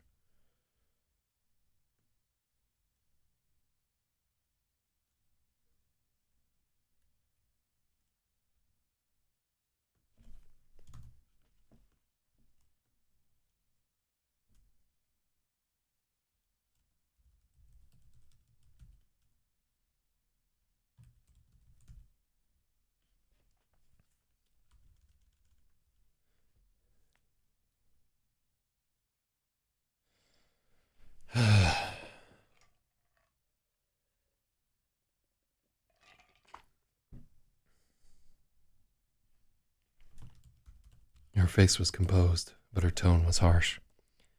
Then why are you looking at me like I'm garbage? Freya shot back without thinking. Samantha made a little noise in her throat and her hand moved to the back of her head, just the way he did. Freya gave her back nothing but an unblinking stare. I'm sorry, Samantha said, her voice softening. That was the key. Freya had to bite back to force people to see her as a human, not a hindrance. No more staring at her shoes. No more lying in the rain. Can I ask you something? Samantha said. Did you take something? Did you two take something? What do you mean? Freya asked. I mean, if you two smoke pot or something, it's not the end of the world. But I'd really like to know. Dan is saying a lot of things that don't make sense, and I'm worried about him. Immediately, Freya wanted to leap on the question. It was a way out of everything. At once, she knew not only what to tell Samantha, but how to tell how to handle Dr. Garboglio too. Immediately, Freya wanted to leap on the question. It was a way out of everything. At once, she knew not only what to tell Samantha, but how to handle Garboglio too. Yet she had to be aware of a trap there also. Dan never lied to his mother. Did you ask Dan? Freya asked, hoping she didn't sound too cagey. She was about to cement Samantha's impression of her as the bad girl ruining Dan's life. Samantha shook her head. I just thought of it a few minutes before you arrived. The way he was talking wasn't like him. He's usually pretty level-headed. All right, so Dan. The two of us shared an edible before our run, Freya lied. We didn't know things were going to get so crazy.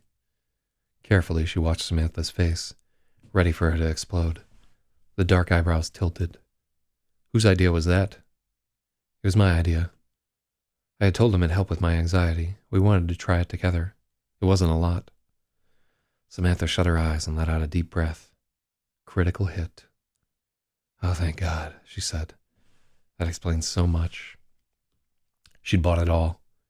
It was easy because Samantha wanted to believe her son wasn't crazy. Any explanation made more sense than the truth. So for the rewrite, Freya should be an excellent liar from her relationship with Lasse. So I had forgotten this point, but she actually does lie, like a lot more in this rewrite. Yeah, that's definitely it. Was he having a panic attack or something? Freya asked, feigning ignorance. It's my fault. We were arguing and I kept pressing him. You know about his history, right? Freya nodded somberly. I know everything. I'm really sorry if he got freaked out. It was just half a one. We weren't going to drive until it wore off. We were just planning to run and to make out in his car. Freya feigned awkwardness, trying to salvage as much reputation as she could. People react unpredictably to drugs. I see it all the time. One person freaking out, another totally fine. Same dose. It's just the stress of the attack that got to him. I smoked pot in high school. It's no big deal, as long as you're not doing it all the time. Well, I definitely won't ever do that ever again. I mean, if he even wants to see me after all this. Samantha's eyebrows raised in question. He hasn't texted me since last night, Freya explained. He couldn't. I took his phone away. Oh, Freya said. It was her turn to sigh with relief. I thought I was about to get dumped. Samantha Gregulus's eyes were wide with...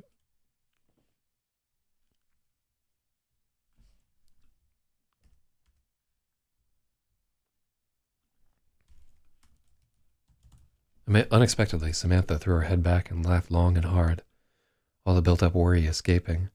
Freya watched in confusion. What'd I say? Samantha Gregulus shook her head, pinching the bridge of her nose between her thumb and forefinger. Kids. That was all the explanation Samantha would offer. The receptionist announced that Dr. Garboglio was ready for Freya. She inhaled deeply, took her backpack, and went inside.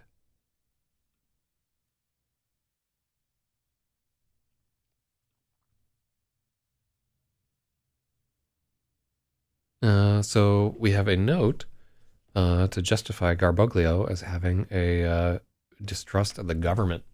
Yeah, we never really got into his like creepy backstory in this rewrite.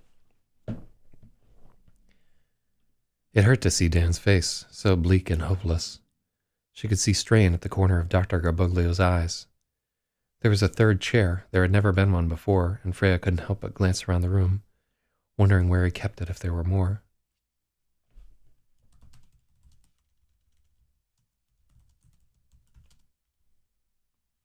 Wondering where he kept the other chairs.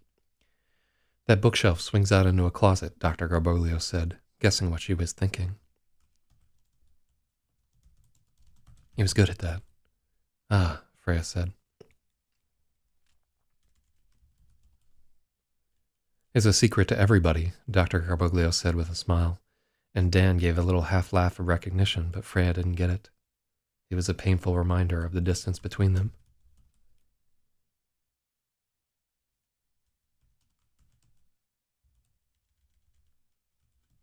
Another painful reminder of the distance between them. So, shout outs to you if you remember where It's a Secret to Everybody comes from.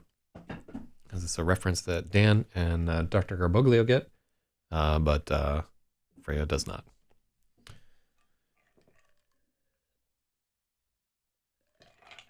It's not within the story. It's some pop culture shit. Anyhow. That's cool, Freya said.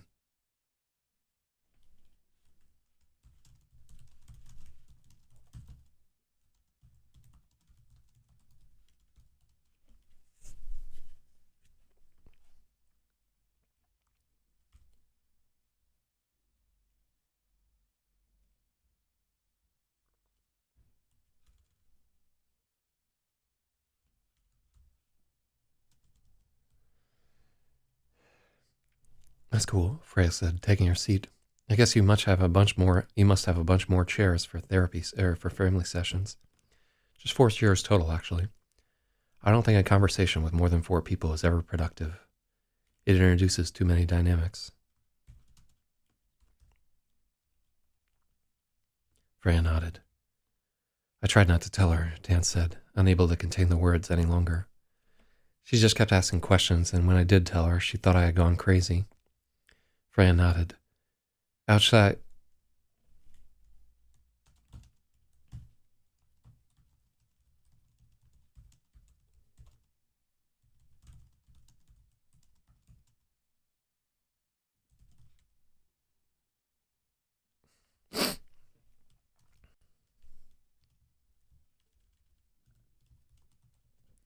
Freya nodded and gave Dan a meaningful look, trying to guide him.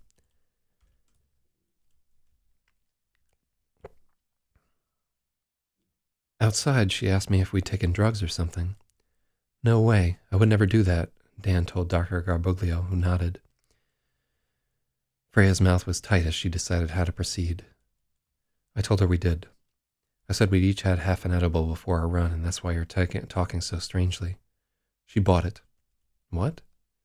Dan spoke first, not understanding, and it twisted in her that he didn't get it. She detested the rift between them. But you two didn't actually take anything, Dr. Garboglio pressed. She could see his same desire for an easy answer. Freya considered leading him astray too, but she didn't think she could get Dan on board. No, Freya said. Why did you lie to her? Dr. Garboglio asked, leaning in. Because there's no way she can understand the truth, and she needs some kind of explanation. Dan looked uneasy, and Dr. Garboglio was looking at them both, processing it all. What is the truth? Dr. Garboglio asked Freya. She looked at Dan's face. Everything was there for her. He nodded in understanding. Everything Dr. Dan told you is true, Freya said, with quiet confidence. Freya, that's not possible, Dr. Garboglio said. I need you two to level with me, whatever's going on. Freya stared at him for a moment, weighing her options. She took the 2 halves of the meteorite out of her backpack. This is the shell it crashed down to Earth in, she said, setting one on the coffee table between them and handing the other to Dr. Garboglio. He took it, surprised by its weight. It's almost pure nickel. That's the first indication it's artificial. This is the star ball. She set the orb in the depression of the hemisphere.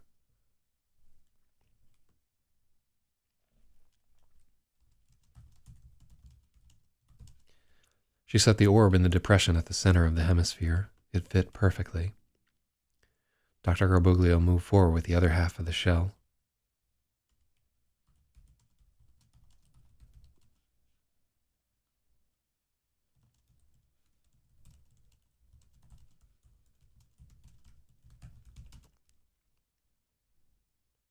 He wanted to see the puzzle fit together. Don't! Dan and Freya protested in unison. Dr. Garbuglio halted, surprised at their intensity. Metal stops at transmissions. It doesn't like being locked up. If we're disconnected from it, we will suffer, Freya said, remembering the star sickness. Remembering the star sickness she'd felt when the orb was in her locker. Can I see it? Dr. Garbuglio asked. If you touch it, there's a chance it'll inject you with something. Lassa did a CT scan. She thinks it puts something in our brains. It's very small. She can barely resolve it. Both of us got jabbed. It's likely we have the same thing in us, and it's how it...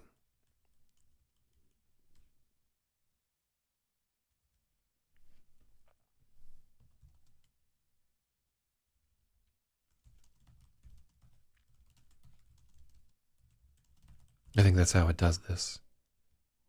What do you mean when you say...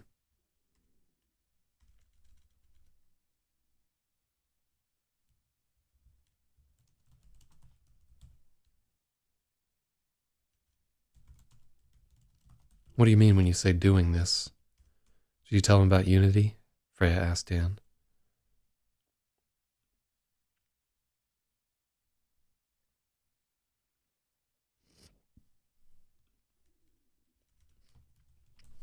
I tried.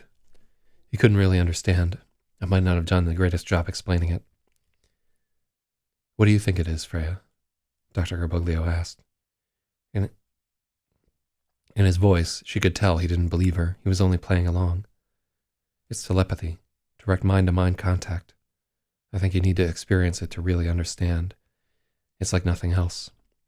Also, the starball levels out our emotions.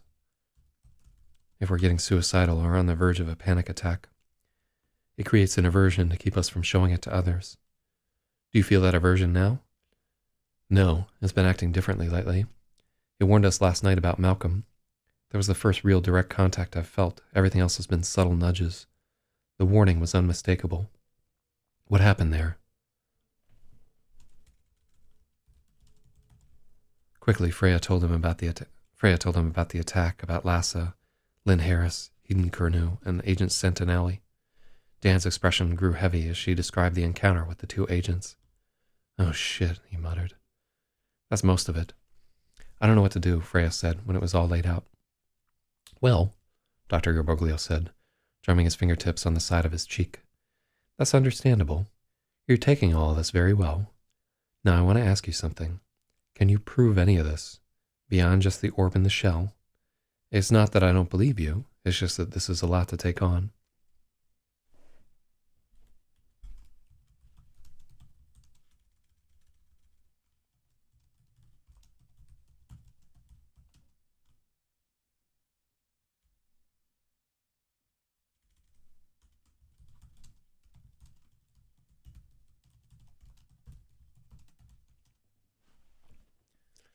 Freya knew Garbuglio didn't believe her.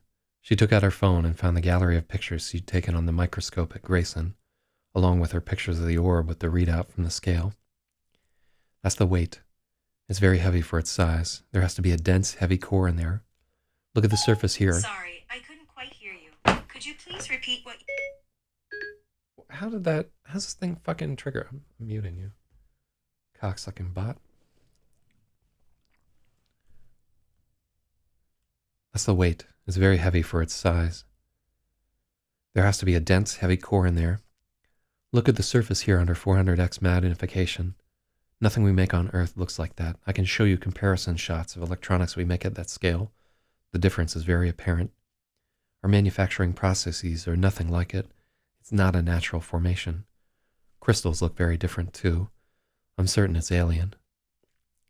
Freya could see Dr. Garbuglio wrestling with the idea, searching for an out. Step by step, Freya led him through each step of the process she'd use to make that determination. Finally, he nodded.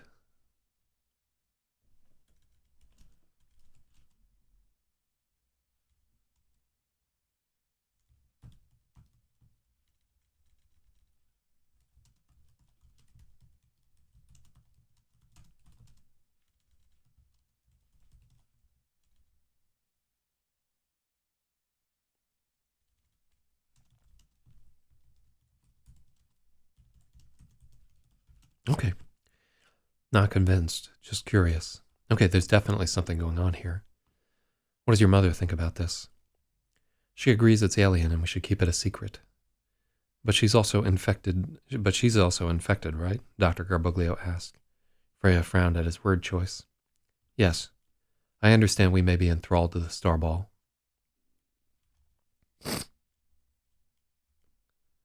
Lassa's acting really strange in particular. We were planning to do more tests on the Starball, but she got locked up at Spring Harbor.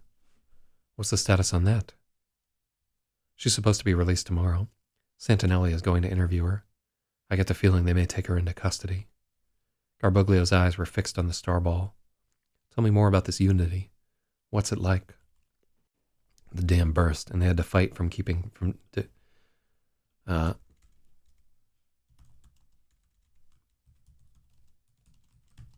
The dam burst, and Freya and Dan had to fight from to keep from talking over each other. They spoke of unity as the starving might describe a banquet. They talked about the first time it had happened, the slow, increasing intensity of the episodes, the night Dan had suffered the panic attack, and the morning they united in each other's dreams. Bitterly, Freya explained the agony of being rent afterward, and Dan spoke in perfect agreement. Given the choice, neither of them would ever stop. And the unity has just been between you two, never with Lassa. Just us, thankfully, Freya said. Why do you say thankfully? I think if I united with Lassa, it would be really terrible for both of us. Like we get into a spiral of just digging at the wound and never emerge. When you're united, you remember something important. When you're united and you remember something important, the other person is seeing the memory with new eyes. It somehow makes it new again for you. It somehow makes it new again for you, too. It's addictive. There was a long pause while Dr. Garbuglio considered that.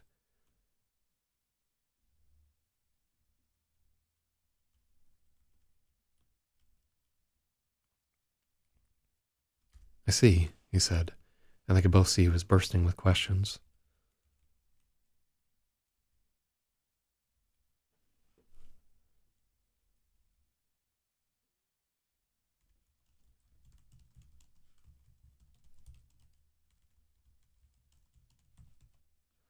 I see, he said, waiting for Freya to go on, though they could both see he was bursting with questions. And Lassa knows so much I'm not supposed to know, Freya said, frowning as she tried to put the words in frowning as she tried to put into words the next part. What do you mean like that? What do you mean by that? Garbuglio asked. Imagine knowing what it felt like to give birth to yourself, seeing every awful thing you did through the eyes of an adult, having to know everything I ever felt about her and getting the same back. It would be impossibly traumatic. Again, the heavy look from Garbuglio. His mouth tight. His mouth was tight with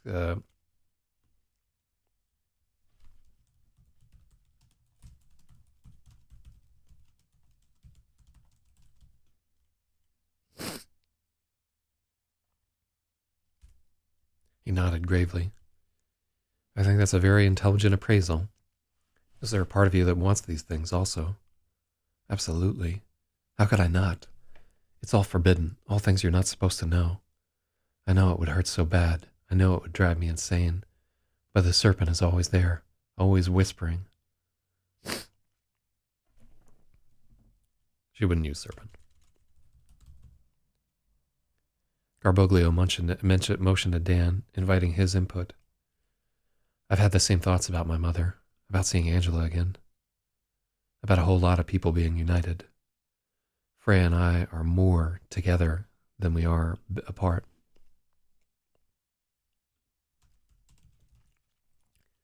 Freya and I are so much more together than we are apart. We're stronger, better. If we could all manage to join without tearing ourselves apart, it could fix everything. Can't italics for emphasis.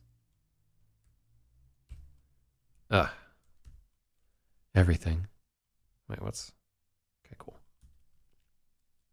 Everything Dr. Garboglio trailed, and all of them were silent for a moment, their minds racing further and further into the unknown ahead of them. Their minds racing further and further into the unknown ahead of them. Their eyes met, and they looked down at the starball. Freya was ready for Dr. Garboglio to tell her they were both crazy, that they were under alien mind control, and he was going to inform the authorities. Okay, Dr. Garboglio said. I'm in. Before they understood what he meant, he reached down and picked up the starball. They watched his face as interest became a twinge of pain. His eyebrows arched as if he hadn't expected anything to happen. He picked the starball out of his palm between his thumb and forefinger. Left behind was a tiny dot of blood. Freya and Dan shared a stunned look, and she was reading his face, watching the complicated melange of micro-expressions, shock at the abrupt action, a tightening of excitement. Dan had wanted this. Dan had always wanted this.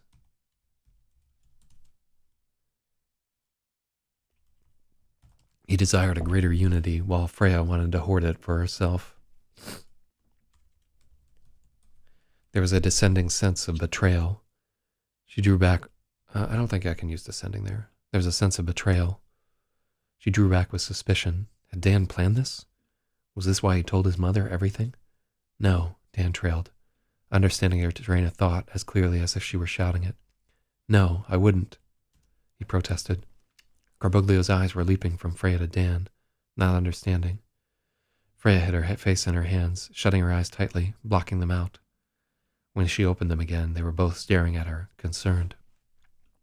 Give it back, she demanded when she could face them again, hating the childish sound of her voice.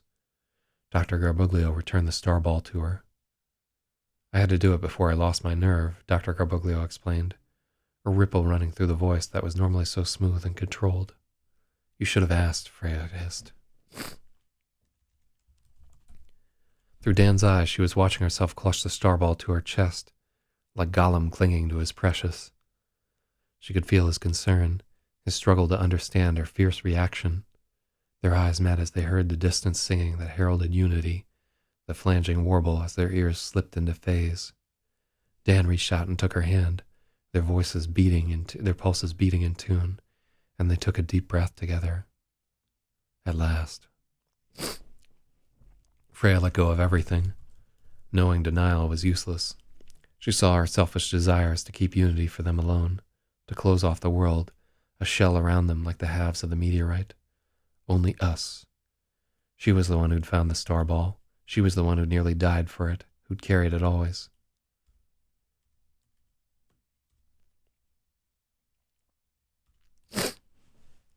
Garboglio hadn't been invited. It was an intrusion, a violation. Her thoughts had a strung-out, frantic tenor she could not control. Dan breathed deeply, bringing her with him. He took these thoughts as part of himself without judgment, offering no counter-arguments. Against his acceptance, all those jagged worries became dull and inconsequential. Within the thrum of unity there was perspective. These were earthbound fears, and they were rising above it all. Pardon me a moment. Oh God, no. I'll be a sec.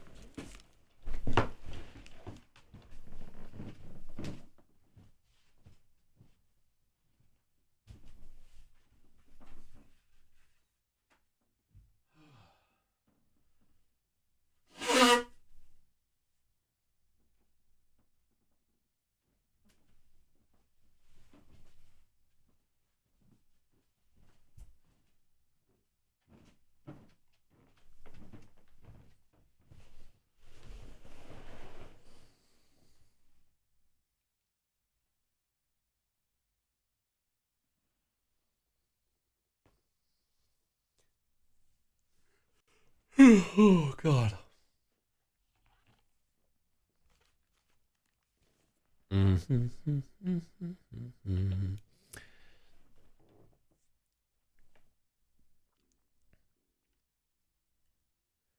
When Freya found peace, the wave rolled back from Dan, every fear and doubt he'd carried since they were one. She strove to be the same thing for him, to return that beatific pronounce beatific. I found this on the web. Beatific. Beatific. Beatific. Yeah, there's the A in there. To return that beatific silence, seeking equilibrium between effort and assent. It was the strongest unity yet, an invincible tranquility. For a long time they were simply present, as Dr. Garbuglio observed in silence. He glanced at his palm, then to them with unconcealed longing. It takes some time, Freya assured him. The words rolled off her tongue like perfectly smooth stones. Warmth radiated from Dan. He loved the sound of her voice, and she radiated the same feeling back. They had to stop themselves before they forgot where they were. She couldn't wait to get him home, and then she nearly revealed too much. She could see how difficult it had been for him to hide the locket now, and appreciating it, he fought his own curiosity to assist her. She wasn't afraid any longer of unity with Lassa, or Dr. Garbuglio, or with anyone. This was the answer. They were the answer. Dr. Garbuglio's eyes raised to the clock. Time was up. We have to get to Reninen, Freya said. I don't know what will happen to you. Unity may just be for us. I have to try. All my life I've been looking for this. I'll talk with Samantha, try to make the whole thing easier, Garbuglio offered. I'm sorry for not asking. Freya nodded. Her lips were tight. Freya nodded with her lips tight. Can you make Samantha and Lynn understand that Dan and I have to be together? I need him more than air. Dan murmured agreement, taking her hand. Dr. Garbuglio had a momentary smile, but there was no melodrama in her voice. Freya spoke with absolute conviction. Total. He glanced at the door. Lynn Harris and Samantha were out there waiting. Okay, let me see what I can do here. Dr. Garbuglio rose. He paused before the door and rolled his neck, taking a deep breath before he marched off to battle. Both hands clasped, Freya and Dan sat gazing at each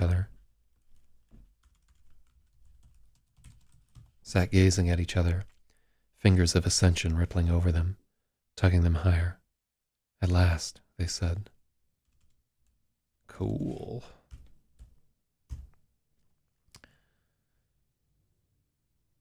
Okay, so we need to stop there. Just like my voice is failing, and I have to do a show tonight.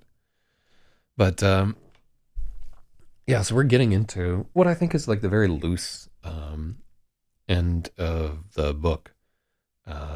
So yeah, I like what's happening there, where Garbuglio is like, "Give me that orb," and we'll get to some of the other mysteries and so forth. But we don't have a lot of book left, so we're up at page 730. There are just 70 pages left, and I may try and close this guy out within the next few days. I can't believe we got here.